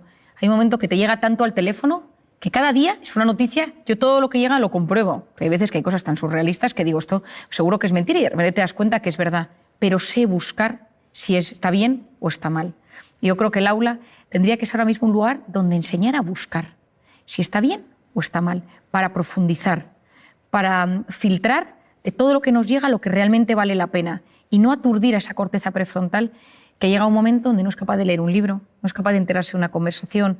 Había un hábito que se hacía en mi casa y es que todos los domingos leíamos todos antes de comer, sentados en el salón de casa con música clásica. Y mi padre, cada uno según la edad que tenía, todos leíamos. Y era algo que fortalecía nuestra lectura. A mí me parece importantísimo volver a la lectura. La lectura es a la mente lo que el ejercicio físico es al cuerpo. Hay que leer y yo recomiendo leer en papel, porque no leemos igual en papel que leemos en pantalla. En papel leemos con más profundidad y ya lo sabemos hoy en día. Cuando uno tiene el papel, el libro va pasando la página, hay algo que surge en el cerebro donde es capaz de meterse mejor en la historia. Es verdad que con tal de leer, yo que la gente lea donde quiera, ¿no? Pero yo lo recomiendo. Y sobre todo que cuando leemos, por ejemplo, noticias, hay tantos anuncios y tantas cosas que salen que nuestra capacidad de dispersión es altísima. Y esa famosa multitarea, de la que tanto nos han hablado, no es tal. Es una alternancia continuada de la atención. Es como una atención completamente distorsionada. Te presta atención a esto y a esto y a esto y a esto. Y cambio el foco de atención rapidísimo. Entonces, hacer muchas cosas a la vez, baja eficiencia, aunque pensemos lo contrario. Es verdad que tenemos sensación de hacer mucho y nos sentimos de repente muy realizados, pero la realidad es que lo hemos hecho todo mucho más superficialmente. Entonces, lo que hagas, hazlo prestando toda la atención posible. Y si ya le metes corazón al asunto, ya ni te cuento, ¿no? Es decir, estoy escuchándote y te escucho no solo desde los sentidos, sino también desde el corazón. Es decir, utilizo ese sentimiento, utilizo la compasión, utilizo el alma, utilizo lo bueno, la generosidad, para conectar contigo de la mejor manera posible. Yo creo que pocas cosas en esta vida, pocos piropos nos gustan tanto que decir, cuando estás con alguien, esa persona tiene todos sus sentidos puestos en mí. Es decir, hay algo especial que surge, que se transforma, que aparece cuando estás con alguien y que notas que el mundo se para y solo le importa lo tuyo. Yo en mi consulta, por ejemplo, no tengo puesto un ordenador, yo escribo en papel, porque necesito que la persona que tengo delante no note que haya ningún disruptor, que no hay absolutamente nada que nos rompa. Yo lo escribo todo en las hojas y lo guardo en hojas, porque cuando estoy con esa persona necesito que sepa, que se dé cuenta que solo la escucho a ella. Por eso muchas veces tengamos cuidado. Cuando estemos con nuestros hijos, dejemos el teléfono, mirémosles a los ojos, incluso agáchate y ponte a su tamaño. ¿Cuántas veces oigo, y mis propios hijos te lo dicen, que es más importante el teléfono que yo? Por eso, cuando llegues a casa, quita el teléfono, mételo en el bolsillo, en la mochila, en el bolso, donde sea. Las dos manos abiertas para abrazar, para conectar. Y presta atención a quien tengas delante, sea tu marido, sea tu padre, sea quien sea. Pero si entras con el teléfono en la mano, ya has generado un disruptor. Y ya has generado que esa conexión, esa capacidad de prestarle atención al de enfrente, donde surge la empatía, donde surgen esas neuronas espejos que se activan, tú sonríes, yo sonrío, te abrazo, y todo eso maravilloso, ese momento tan especial, todo se ha distorsionado porque una mano está ocupada o porque estoy terminando de mandar algo que probablemente es terciario. Y si es algo tan importante, termínalo en el rellano. Y cuando lo hayas terminado y tengas tu atención puesta en las personas que tienes dentro de casa, abre la puerta. Pero si no, espera. Y yo creo, Melania, que esto, que tú y yo que también lo estamos hablando hoy aquí, es lo que buscamos, tener una sociedad que le importen los demás, que no vayas solo enfocado en ese dispositivo, que te metes dentro y te olvidas de los demás, sino que seamos capaces de levantar la mirada, conectar con los ojos del que tienes delante y dar importancia a lo que realmente la tiene. La neurociencia en esto es absolutamente clara y de hecho reinventarse lo basé en lo que la ciencia ha descubierto, la neurociencia. Sobre todo lo que se llama la neurociencia afectiva, ¿no? Cómo el cerebro procesa las emociones y los afectos. Sentimientos y emociones están conectados, pero son dos cosas distintas. Y es un tema fascinante que fíjate la envergadura que tiene, que ya nuestro premio Nobel, Santiago Ramón y Cajal, premio Nobel en 1906, ya lo intuyó. En aquella época era imposible con la tecnología del momento poderlo demostrar, pero era un hombre tan absolutamente genial en su forma de ver las cosas que él lo intuyó. Cuando dijo todo ser humano, si se lo propone, puede ser escultor de su propio cerebro. Las personas muchas veces no cambiamos no porque no se pueda cambiar, sino porque no estamos dispuestos a hacer lo que hay que hacer para cambiar. Ni tenemos el nivel de inspiración y de ilusión suficiente como para estar verdaderamente comprometidos y levantarnos después de cada caída, ni tenemos una estrategia que funcione y que podamos aplicar, ni a veces tenemos la disciplina necesaria para ir incorporando ciertas prácticas en el día a día. Cuando uno tiene la inspiración, es decir, ves una posibilidad en tu vida que dices, oye, si esto apareciera en mi vida, oye, voy a otro nivel. Cuando tenemos una estrategia que no tiene que ser ni sofisticada ni compleja, sino sencilla, estos son los pasos que he de seguir. Y cuando tú cada día te vas entrenando, es inevitable que se produzca un cambio en la citoarquitectura del cerebro. Es inevitable. Se forman nuevas conexiones, se forman nuevas vías y se forman nuevas neuronas, al menos en dos lugares. Uno no viene al caso porque no tiene en principio demasiada relevancia en el mundo en el que estamos hablando, pero el otro sí, que son los hipocampos.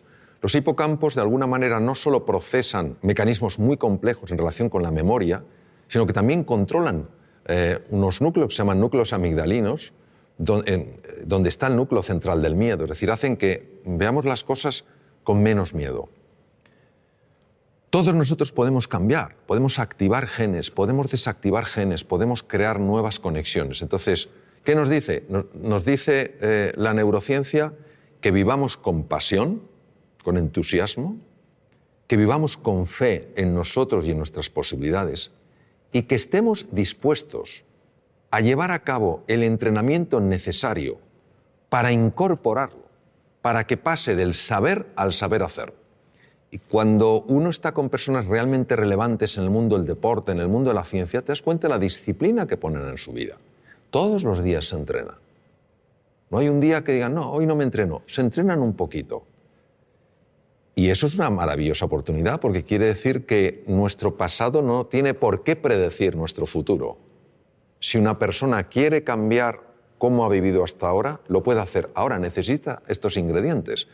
Un verdadero entusiasmo, una motivación que le genere el compromiso, una estrategia que sea razonable, no tiene que ser compleja, y una práctica constante para que al final no haya nada que creerse, porque tú mismo lo puedes verificar. Por ejemplo, yo aprendí inglés ya siendo un adolescente, y para mí el inglés era absolutamente imposible. O sea, es que no me entraba nada. Y lo que me entraba no se me quedaba. Y lo que a lo mejor se me quedaba luego no lo recordaba. Con lo cual era ultra frustrante. Y parecía que eso era un muro que no se podía romper. Sin embargo, yo tenía una enorme ilusión porque sabía que si yo aprendí inglés, yo tenía un buen expediente académico, si aprendí inglés, a mí la Facultad de Medicina me podía becar a distintos hospitales del mundo. Y eso fue mi pasión. ¿Qué estrategia tenía? Pues en aquella época, yo ya tengo mucha juventud acumulada, en aquella época había un libro que era muy básico, no había sistemas tan avanzados como el Vaughan y todo esto, había un sistema muy básico que era un manual y me ponía a leer las lecciones. 10 minutos todos los días, con esa pasión y con la ilusión de que se me quedara algo. Y pasó un año, me presenté al primer examen y claro, ellos me preguntaban en inglés y yo contestaba con el libro. Entonces, claro, se me acaba diciendo, pero este hombre nos contesta una cosa distinta. Pero es lo que yo tenía. Entonces, claro, pero yo seguí y al año y medio se me abrió la cabeza y empecé a absorber el inglés como si fuera una esponja marina. Hoy casi me manejo también en inglés como en español. Entonces, lo que te quiero decir es que si fui capaz de romper ese muro partiendo de la incapacidad absoluta de entender, o sea, no es que para mí el inglés fuera difícil, es que era imposible, pero que necesité una inspiración. Estuve 2 años, 10 minutos todos los días, de forma ininterrumpida, ni siquiera cuando me duele la cabeza, estuve enfermo con gripe, catarro, etc., nunca lo dejé.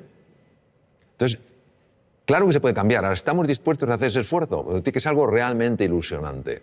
Y ahí, obviamente, hubo un cambio en la estructura cerebral clarísimo, porque si no es incomprensible. O entre medias me hicieron un trasplante cerebral y yo no me enteré. Es también una posibilidad. Tener un modelo de identidad en la vida es clave. Y en voluntad, ni te cuento. En mi caso son mis padres. Los dos tienen una fuerza de voluntad excepcional, ¿no? Es decir, yo he aprendido de ellos el orden, la constancia, la perseverancia, cómo actúan, cómo, pues si tiene una cosa que hacer es lo que se hace, haz lo que debes ahora en este instante. A veces esto no lo hagas ahora y pospon la recompensa más tarde, te apetece esto, ahora no es el momento. Y cuando tú eso lo ves en tus padres, es mucho más fácil que tú lo hagas como hijo. No podemos pretender que nuestros hijos hagan cosas que nosotros no hacemos. No podemos pretender que nuestros hijos tengan una gran atención si nosotros se nos ve con el teléfono perdiendo el tiempo, sino si nos ven que nos cuidamos, que cuidamos nuestra mente, que cuidamos nuestra alimentación y tus hijos te dicen, papá, ¿por qué no nos tomamos? Y dices, después de cenar. Esos pequeños tips, esos pequeños consejos, los hijos van aprendiéndolos y saben que lo que te apetece no lo haces en el momento que te apetece, sino que hay cosas que convienen y no convienen. Y no es un tema de restringir o de control o de reprimir, sino de gestión sana.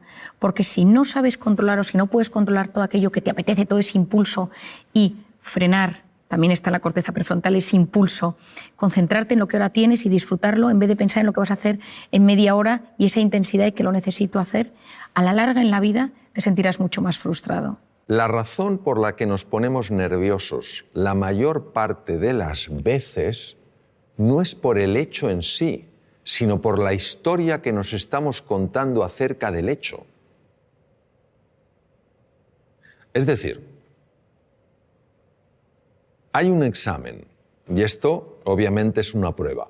Vamos a ver, si no tienes ni idea del contenido, es normal que estés nervioso. Es decir, pero eso ni lo estamos considerando aquí. Es decir, una persona que se va a un examen y no ha estudiado nada, ya le puede decir, ponte a hacer un poco de mindfulness, no te va a venir la ciencia infusa. ¿No te va a venir la ciencia infusa? O sea, no te van a venir la ciencia infusa. Entonces, estamos hablando de una persona que por lo menos ha hecho un esfuerzo, tiene un cierto conocimiento del contenido y lo que quiere es expresarlo bien. ¿Por qué se pone especialmente nerviosa esa persona?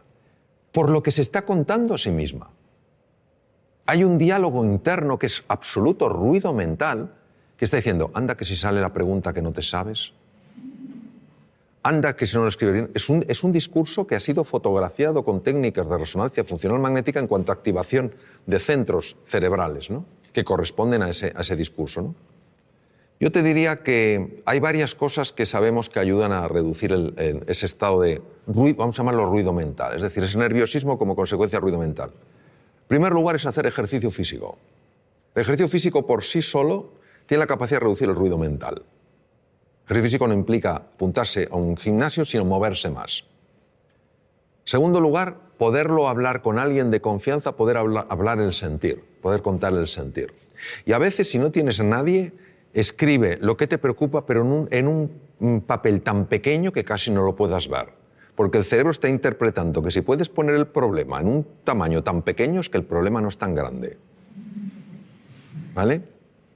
La siguiente cosa que te diría es que se entrenen en una cosa que cada vez tiene, pero por pura lógica, más difusión, que es todo lo que es los estados contemplativos de la conciencia, que no es más, o mindfulness, que lo único que significa es que se entrene en prestar atención a las cosas que son reales, como su respiración, como las sensaciones del cuerpo, porque el otro es mental. Entonces, cuando la narrativa no recibe la misma atención, empieza a tener menos impacto. Y hay una cosa que es clave en el adiestramiento, y yo he visto su tremenda eficacia, que es acostumbrarte a traer la atención al aquí y a la ahora. Es decir, por ejemplo, vamos a suponer que uno de tus hijos está preparándose para el examen y está nervioso como puede estar uno de los míos, y cualquiera de nosotros. Esto es una cosa que todos podemos compartir y relacionarnos perfectamente con esa situación. Entonces, claro, empieza a pensar, no, si hubiera estudiado más, si ya me lo decía mamá, no veas tanta tele y estudia un poco más, y no lo he hecho. Anda que si ahora lo hago mal el examen, fíjate qué cosa, qué truco tan sutil y demoledor de lo que se llama la mente dualista. Te está llevando para atrás a lamentarte y te está llevando al futuro a preocuparte. Te priva de fuerza en el presente. Y una cosa que procuro entrenar todo lo que puedo es cuando veo que me estoy lamentando de algo del pasado, inmediatamente vengo al presente. Porque caemos en la tentación de pensar que cuando miro atrás para lamentarme de algo no lo volveré a repetir. Es mentira. Es un truco para que te sientas fatal.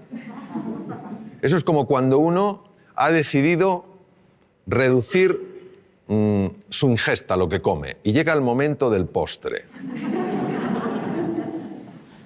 Y se acerca el camarero y te dice, por cierto, la especialidad aquí son los postres. Y entonces tímidamente preguntas, ¿no tendrá algo de chocolate? Y dice, señor, la mejor tarta de chocolate del mundo. Entonces es como un deseo irrefrenable de comerte esa tarta de chocolate. Entonces te la comes y cuando te la has comido empiezas a sentirte culpable. No me la tengo que comido. Es la misma mente jugando de tal manera que te tenga siempre atrapado. Primero, hace que esa tarta de chocolate sea absolutamente tentadora. Y lo segundo, hace que te sientas culpable. Yo me pregunto, ¿hay alguien que por sentirse culpable ha cambiado alguna conducta? No. Llega la próxima tarta de chocolate y vuelves a caer. Entonces, lo que te quiero decir, cuando se habla tanto del aquí y el ahora, parece que tiene una connotación metafísica o filosófica. No es así, es tremendamente práctica. Cuando tú estás aquí y ahora, la mente no tiene la capacidad de meter tanto ruido. Lo que genera nervios es la mente. Pongamos el ejemplo de un opositor. Este sí que es un examen donde una persona se juega 3, 4, 5 años de estudio, 13 horas diarias, saliendo como mucho un día o medio día a la semana y hipotecando toda su vida profesional a ese examen. 300 temas. Se lo sabe. Llega, le dan al bombo, tema 120 y se queda en blanco. Se retira, se levanta la silla, se va y justo le sale el tema 120. ¿Se lo sabía? Sí. ¿Por qué no ha salido? Porque la narrativa ha empezado a decirle, nunca serás notario. Ese es el problema. Es un entrenamiento. Porque hay que ir en contra de un condicionamiento mental previo. El tema es cuánto nos va a costar. Yo no creo que esa es la pregunta es hasta dónde nos puede llevar. Bueno, yo creo que hay una obsesión, efectivamente, como tú bien dices, de aprovechar el tiempo, el famoso FOMO, que ahora se habla tanto, que es lo que se denomina el fear of missing out, el miedo a perderme algo, ¿no? Entonces, constantemente me meto, veo si ha pasado algo a nivel mundial, personal, familiar, me meto en los chats, me meto en los portales de noticias, con un miedo constante, ¿no? Y hoy en día, ese mundo digital, nos hemos visto inmersos en un estado de alerta constante, ¿no? Yo recomiendo muchísimo quitarse las notificaciones de la pantalla. Soy yo quien domino el dispositivo, soy yo quien domino las alertas, no las alertas a mí. Porque siempre va a pasar algo, siempre hay algo. Has escrito en un chat, el chat del colegio de tus hijos, las noticias que están pasando todo el día a nivel mundial de cualquier cosa, porque siempre están pasando cosas, ¿no? Es decir, la pantalla nos ha convertido en unas personas que nos cuesta mucho más relajarnos y mete nuestra mente en ese estado de modo simpático, de modo de cortisol, de modo amenaza, tan tóxico para el organismo. Por otro lado tenemos la cronopatía. La cronopatía, que es la enfermedad del tiempo. Patos, enfermedad cronotiempo. Siempre haciendo cosas, nunca puedes parar. Decía Marañón, la rapidez, que es una virtud, engendra un vicio, que es la prisa. Pues a veces esa prisa sin parar a un sitio o a otro hace que no seas capaz de frenar. La persona que sufre de esa necesidad constante de la hiperactividad y del hiperactivismo, cuando la frenas de golpe, tiene ansiedad. Y por lo tanto, en esos casos, a veces lo que es necesario es decir, oye, un momento, no puedes pasar de todo a nada. Tienes que aprender poco a poco a bajar los escalones, porque tu cerebro no permite ese salto tan inmenso. Lo que de repente puede generar es un ataque de ansiedad. Y en alguna ocasión yo lo he visto en consulta. Y luego, por otro lado, tenemos el perfeccionismo. El perfeccionista, por definición, es el eterno insatisfecho. Siempre está inquieto, alerta, porque hay defectos en todo lo de su entorno. Esto podría estar mejor, esto se podría hacer de esta manera, mi tesis doctoral, mi trabajo, mi casa, el orden, la ropa, los niños. Y eso, a la larga, genera una insatisfacción vital, porque la vida tiene un componente muy grande de imperfección.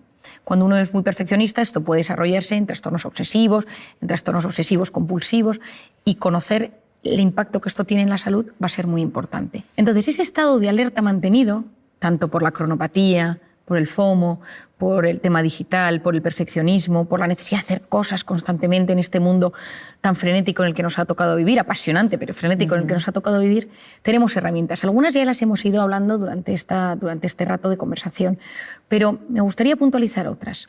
Hemos hablado del deporte, que me parece clave, y me encantaría deporte con naturaleza. Hay estudios interesantísimos que no es lo mismo hacer deporte en una ciudad que hacer deporte con naturaleza. Incluso estos estudios se han realizado poniendo a la gente pantallas inmensas con un bosque, con un lago, y ver qué pasa en su cerebro y cómo van eliminando ese cortisol y cómo se va gestionando todo ese estado de bienestar. Se sabe hoy en día que cuando uno consigue hacer deporte en la playa, en la montaña, en la naturaleza, se relaja mucho más. Hay una parte de uno mismo que en la naturaleza conecta mucho mejor y entra en ese modo parasimpático mucho mejor que en un gimnasio. Ojo, si solo tienes al gimnasio, pues adelante, porque es lo que tu cuerpo necesita. Por otro lado, me parece fundamental todo el tema de aprender a conocer nuestro cuerpo y conocer cómo va somatizando mi cuerpo.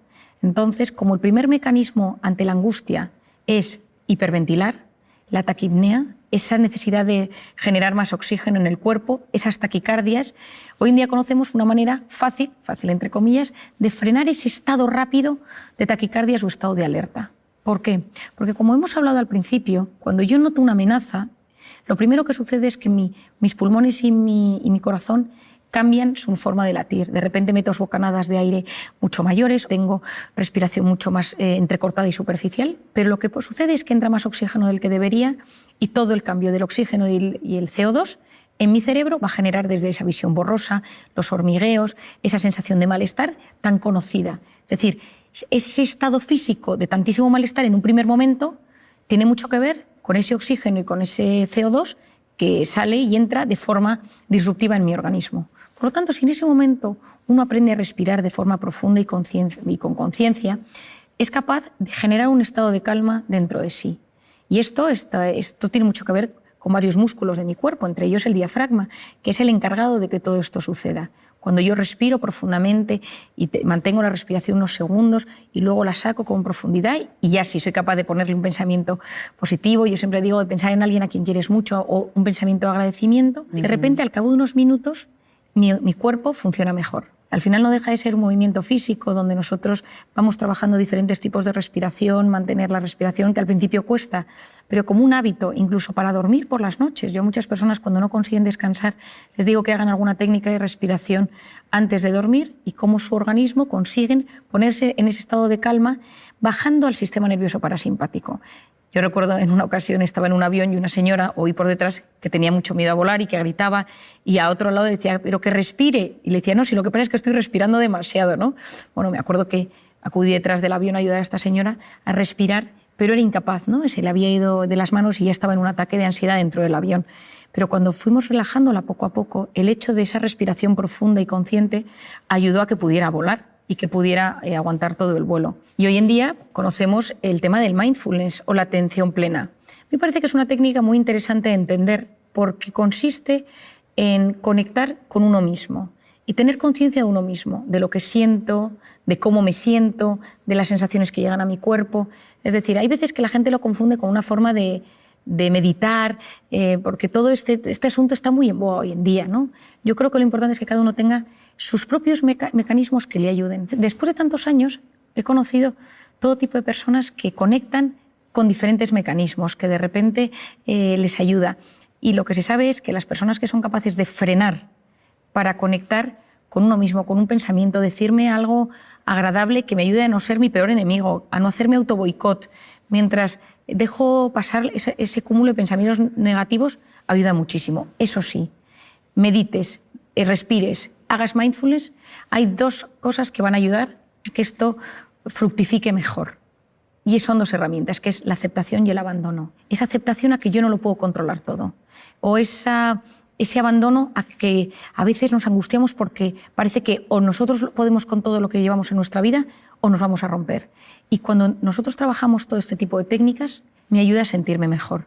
Pero si lo que sucede es que yo busco relajarme desde el control, lo que va a hacer eso es generarme un estado de alerta todavía mayor. Y yo creo que conectar mente y cuerpo y saber que en ese punto, que a día de hoy yo creo que es de los únicos que conocemos, donde hay esa simbiosis tan brutal, donde se unen la mente, la psique, el alma, el cuerpo, todo ello en uno y podemos hacerlo de forma consciente, yo creo que nos abre un mundo apasionante. Por último, me gustaría que compartieras con nosotros y con todas las personas a las que llegue esta charla una idea maravillosa que escribes en tu libro, que es el camino que tenemos todos por delante para llegar a nuestra mejor versión. Bueno, como hablábamos a lo largo de esta charla, nosotros a veces estamos en modo alerta. Y cuando estás en modo alerta, vas en modo supervivencia.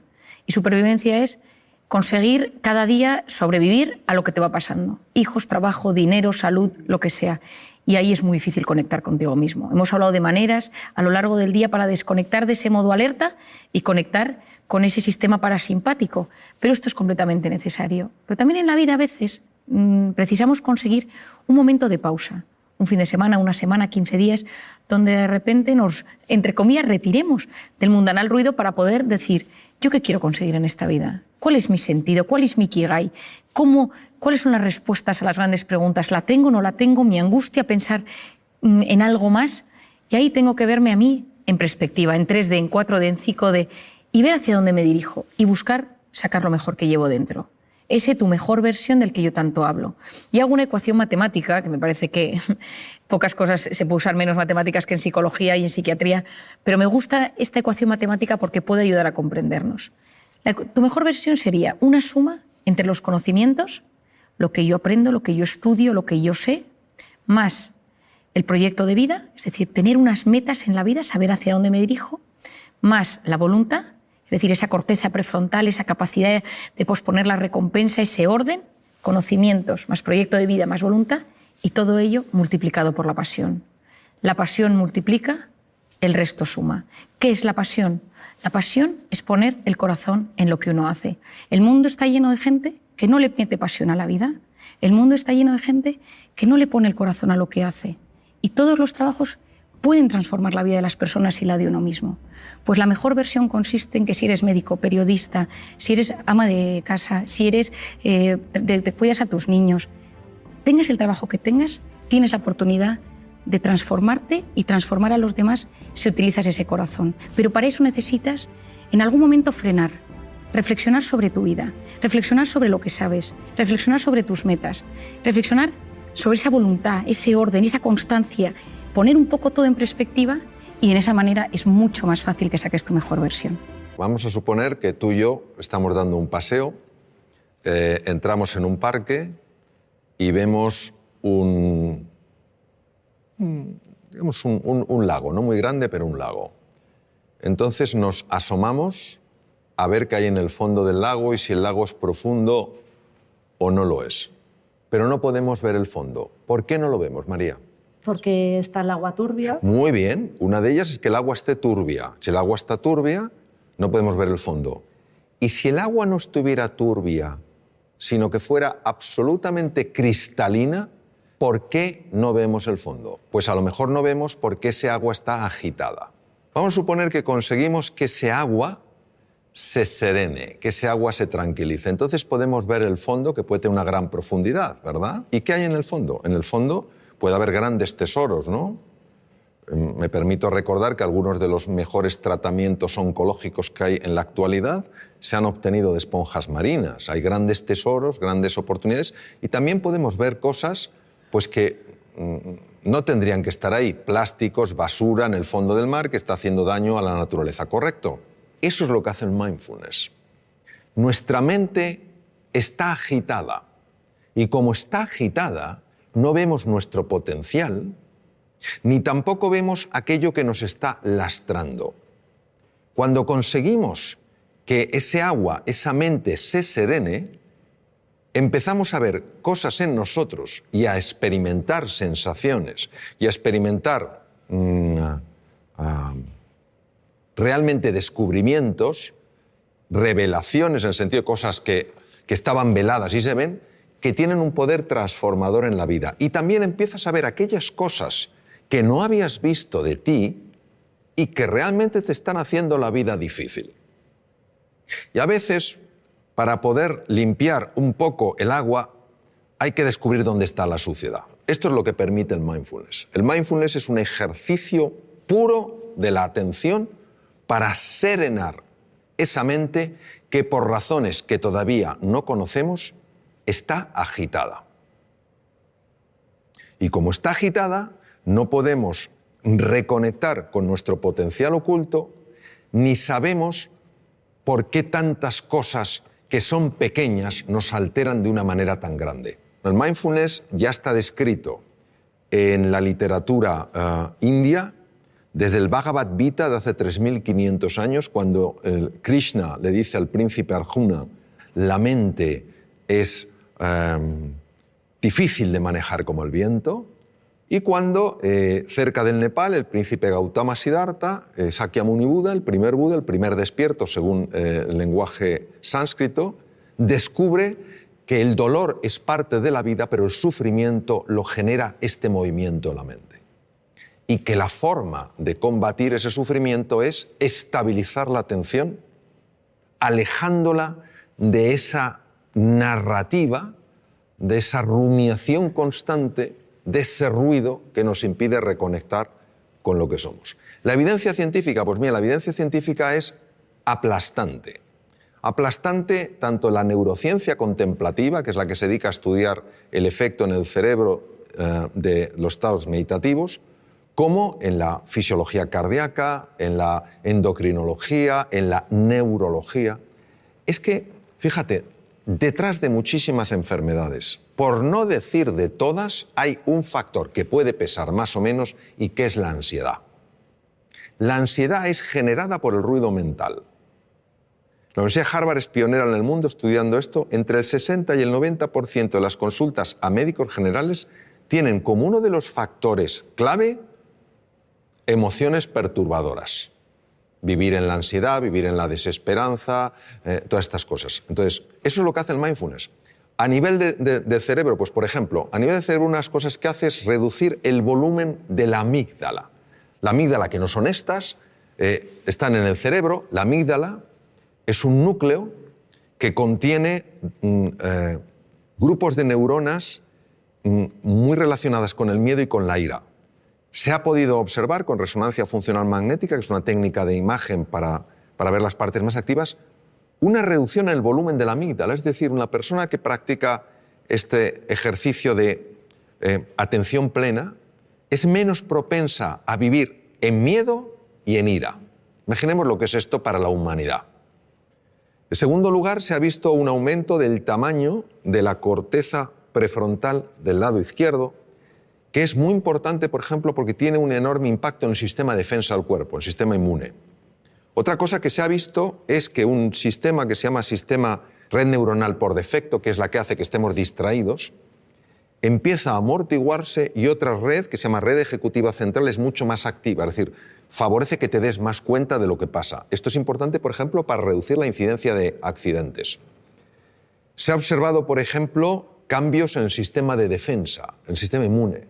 Gente que ha practicado mindfulness sin tener experiencia previa en absoluto durante 5 días a la semana a lo largo de 2 meses, 20 minutos cada día, han tenido aumentos entre el 12 y el 20% del sistema inmune. Alguien dirá, eso no es mucho. Que te suban el sueldo un 12, un 20%. Mirad lo contento que te pones. Claro, una subida de un 12%, un 20% del sistema inmune es que no te cojas una gripe o no te cojas un catarro, o si estás lidiando con un tumor, que tu cuerpo sea mucho más agresivo. Mejoras en el tubo digestivo. Te voy a contar una cosa que es alucinante. A mí me lo parece. El tubo digestivo controla el 80% del sistema de defensa del cuerpo. Está ahí. El tubo digestivo constituye otro cerebro, complejísimo, con 500 millones de neuronas. Cuando una persona está súper-tensa, cuando una persona está llena de ansiedad, empieza a producirse el paso de sustancias feas, quiero decir, nocivas, desde la luz del intestino delgado y a veces del colon, a la sangre. Y pueden dar lugar a procesos inflamatorios generalizados que ya se están empezando a relacionar como uno de los factores, uno solo, que podría tener su conexión con el Alzheimer, por ejemplo. Hace más difícil el control de la glucosa. Es alucinante. Entonces, cómo el mundo emocional, perturbado por una mente agitada, acaba afectando todo el cuerpo. Hay estudios, por ejemplo, la aplicación de mindfulness a personas que están diagnosticadas de esclerosis múltiple, que es una enfermedad degenerativa del sistema nervioso, y se reduce la aparición de brotes, evoluciona por brotes. Son menos intensos.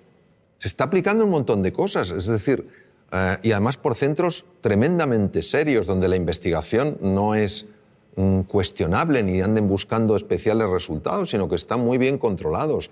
Lo que pasa es que esto, que tiene 3.500 años de antigüedad, solo le hemos dado una credibilidad cuando una serie de científicos se ha decidido a estudiar qué ocurre en el cerebro y en el cuerpo cuando una persona entra en estos estados de enfocarse en el aquí y en el ahora.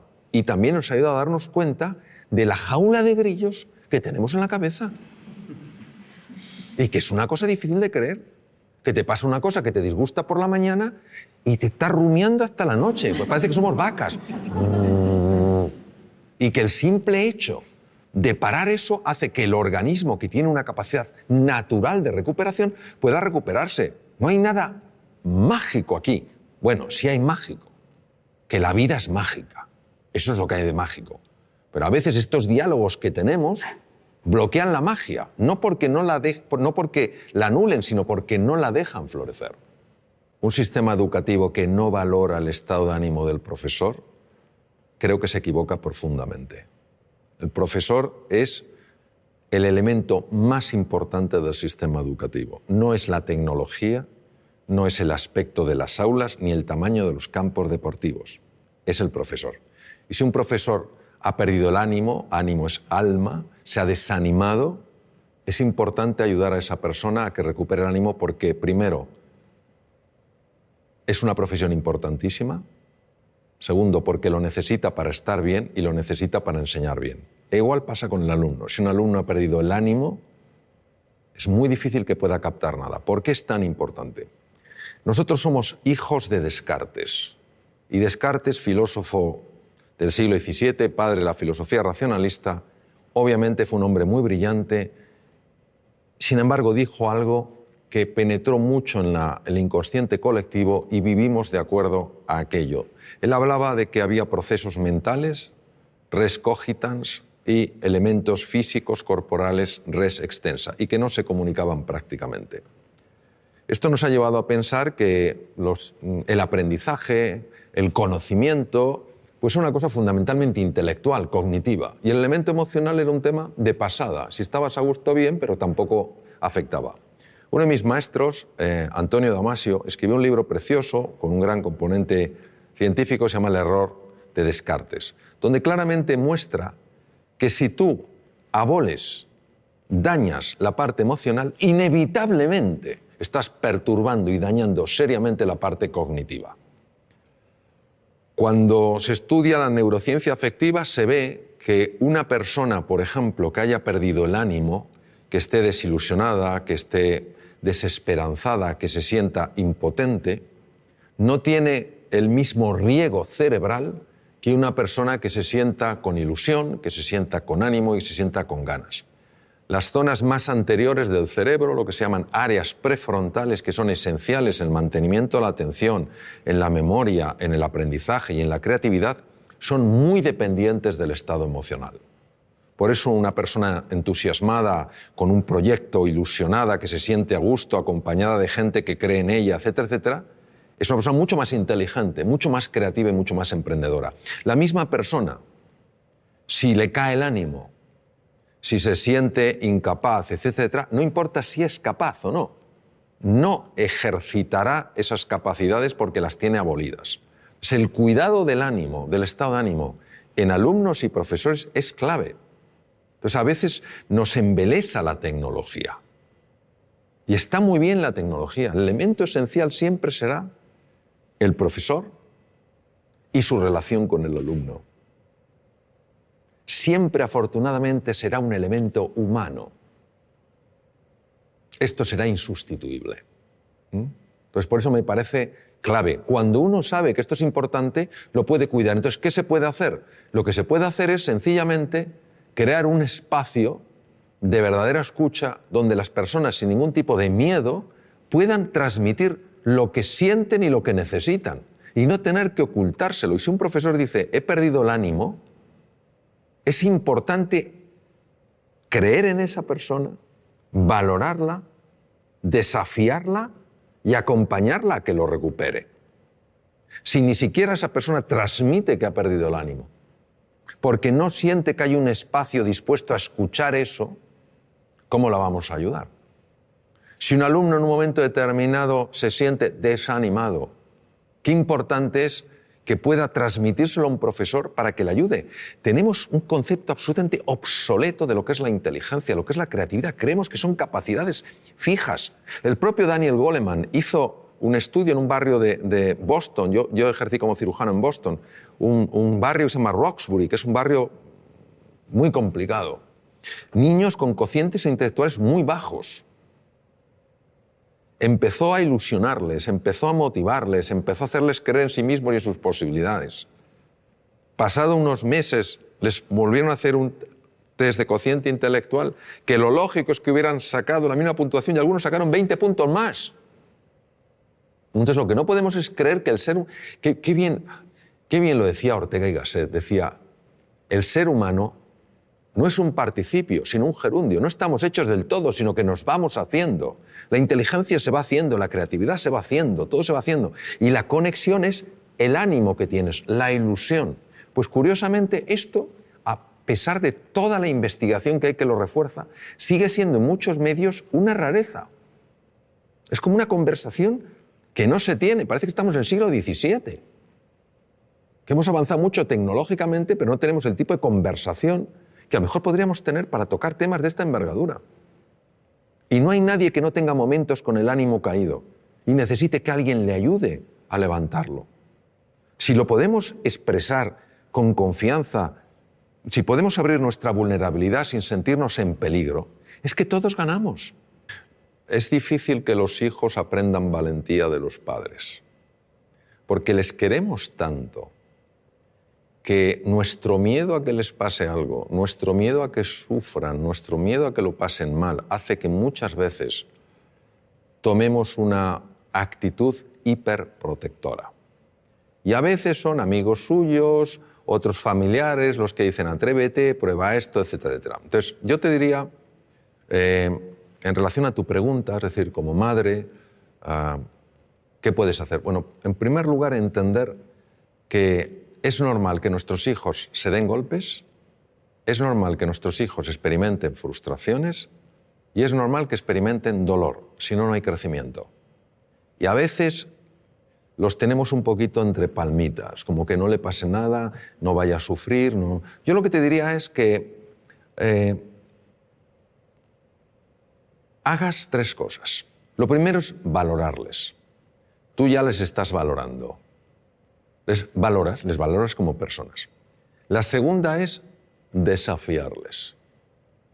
Es importante que les desafíes para que ellos crezcan. Y la tercera es acompañarles. Es decir, que muchas veces no se sientan solos en el desafío. Hay desafíos que verdaderamente para todo ser humano y en unos niños el que corresponde a su edad, da mucho miedo. Si se sienten acompañados, lo cual no quiere decir llevarles de la mano, si se sienten acompañados se atreven mucho más. Yo haría esas 3 cosas, sencillamente valorarles, desafiarles y acompañarles. Y luego dejar que la naturaleza obre. La realidad y el mundo real, al menos como yo lo veo, es mucho más benevolente que el mundo mental. El mundo mental nos monta unas historias. Yo creo que es experiencia de muchos, si no de todos los que estamos aquí, como cuando alguna cosa nos ha dado miedo y hemos dicho, tengo que hacerlo, y le hemos dicho, pero si no era para tanto.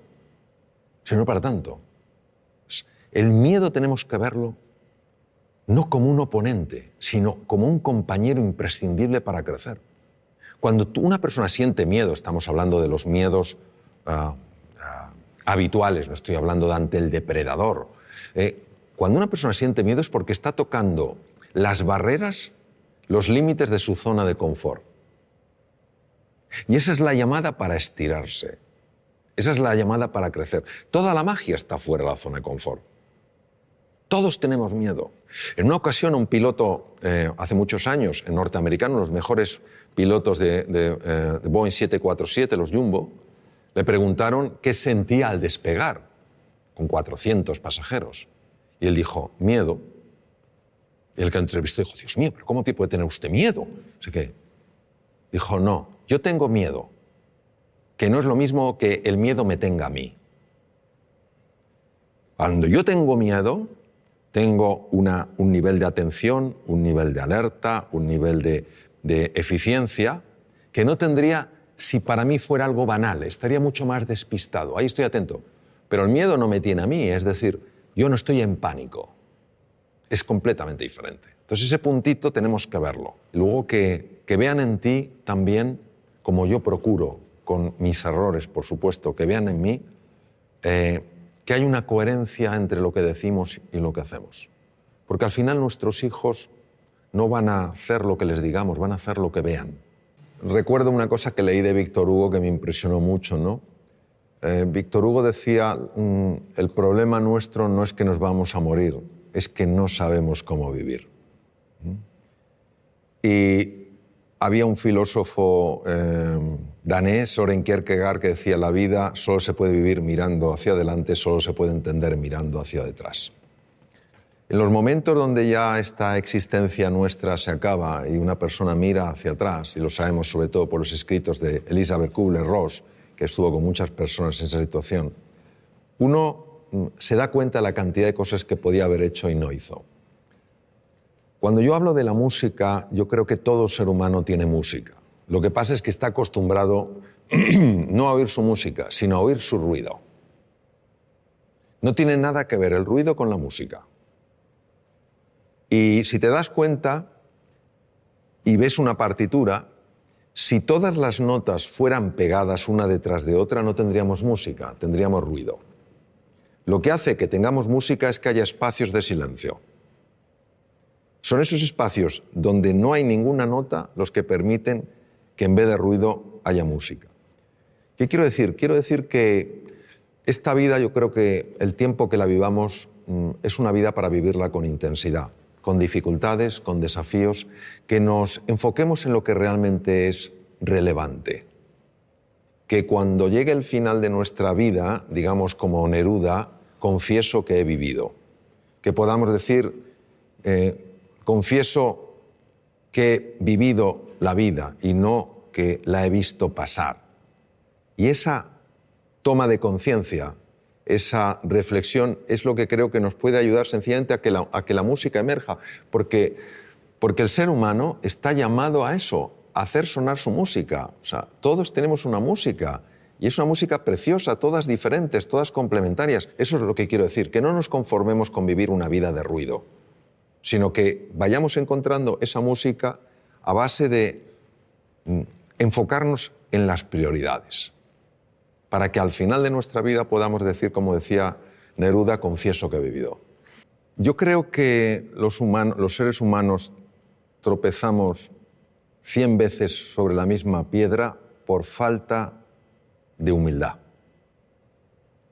La humildad es para mí la virtud más grande que existe porque es para una persona probablemente la más difícil de vivir plenamente, que no es la modestia, no es ser una persona así apocada, es la humildad de corazón. Cuando una persona es realmente humilde, y no lo digo por mí porque desafortunadamente no lo soy, pero sí por personas con las que he estado, grandísimos seres humanos con una humildad aplastante, son personas que tienen mentalidad de principiante. Es decir, puede ser un premio Nobel y te está escuchando como si fuera un alumno tuyo. Pero ¿yo qué le puedo enseñar a este hombre? Pero está plenamente ahí. Cuando comete un error, lo que más le interesa no es buscar culpables ni en él, ni en ella, ni en los demás, sino averiguar qué es lo que ha pasado. Es una mentalidad mucho más científica, interesada, curiosa, que una mentalidad enjuiciadora. Porque creo que cuando una persona es humilde y tropieza con una piedra, está dispuesta a reconocer que ha tropezado con una piedra y no a intentar ocultarse ante sí misma o ante los demás qué ha sucedido. Porque creo que cuando una persona es humilde y tropieza con una piedra, se deja asesorar, pregunta, escucha, pide ayuda y se deja ayudar. Creo que nuestra soberbia nos mata, literalmente. No queremos aceptar las cosas como son. Queremos que sean a nuestra medida. Queremos que la vida se pliegue a nuestros deseos. Por eso no fluimos con la vida. Cuando aparece algo que no nos gusta, nos preguntamos ¿por qué? En lugar de ¿para qué? Y todo eso creo que es lo que hace que nos cueste aprender. Y si yo lo llevara a una metáfora, creo que la vida se vive en plenitud cuando el que pilota el coche es la conciencia y en el copiloto va el ego. Pero cuando el ego es el que pilota, te puedes tropezar 100, 1000, 100.000 y nunca aprenderá. Bueno, creo que ha llegado el momento ya de terminar. Aparte de expresaros mi profunda gratitud por las dimensiones tan amplias y profundas de vuestras preguntas, pues un poco resumir, tal vez desde otro ángulo, lo que hemos estado hablando, que es que el ser humano es indivisible. O sea, una persona puede tener un hígado, pero una persona es más que su hígado. No somos casos clínicos interesantes, sino seres humanos completos. Y que la faceta física, el cuidado del cuerpo, de la nutrición, el hacer ejercicio físico es muy importante. La faceta mental, dormir bien, dormir suficiente es importante. Es más importante dormir que comer, fisiológicamente hablando. Que la faceta mental es clave, que tenemos que aprender todos a gestionar mejor nuestra mente, a enfocarnos en lo esencial, a usar un lenguaje que nos ayude, no que nos anule, a interpretar las cosas de una forma que nos permita salir adelante, no quedarnos atascados, ¿no? Que el elemento afectivo es esencial, buscar lo positivo en las cosas, más que los porqués, los paraqués, más que los esques, pues tal vez los hayques, a lo mejor más que solo me queda, pues los aún me queda, ¿no? Y que luego hay una dimensión espiritual en la existencia humana que es muy importante y que nos abraza a todos, que es la vida con propósito, es decir, que nuestro propósito no es solo experimentar la felicidad, sino ayudar a otros seres humanos también a ser felices. Decía Martin Buber, un magnífico filósofo alemán, decía que se puede vivir como si fueras el centro de una circunferencia o se puede vivir como si fueras el centro de una elipse. Qué bonito, porque la elipse tiene dos centros, tú y yo, y así es como se construyen nosotros. Yo creo que todos en la dimensión espiritual lo que estamos llamados es a construir un nosotros, a ayudarnos en este viaje fascinante que es la vida, en nuestras distintas facetas, y que la educación, se valore o no, es increíblemente valiosa. ¿Cuántas cosas no tendríamos que padecer si las hubiéramos aprendido a edades más tempranas? ¿Cuántos conflictos no surgirían si los hubiéramos aprendido a resolver en un entorno escolar cuando éramos más jovencitos? ¿Cuántos dones conoceríamos si los hubiéramos descubierto? Entonces, la educación es tarea de todos, y yo creo que nuestra responsabilidad es, cada uno en la medida de sus posibilidades, ayudar a valorar verdaderamente no solo la importancia de la educación, sino la enorme importancia del maestro, la enorme importancia de la relación con el estudiante, valorar al estudiante porque es la persona que está en el momento cumbre de la vida para aprender y descubrir, y entender que esto puede dar un gran sentido a nuestra vida, porque no es solo lo que nosotros logremos, es también el legado que vamos dejando y que puede afectar a muchas generaciones. Tú cambias un sistema educativo, lo mejoras, y eso puede tener un impacto como cuando tiras una piedrecita en un estanque y las ondas se extienden por todas partes. Pues eso, os animo a que cada uno, donde esté, como pueda, en la manera en que vea, viva de acuerdo a unos principios que en el fondo lo único que buscan es darle al ser humano su verdadera dignidad y su grandeza. Gracias.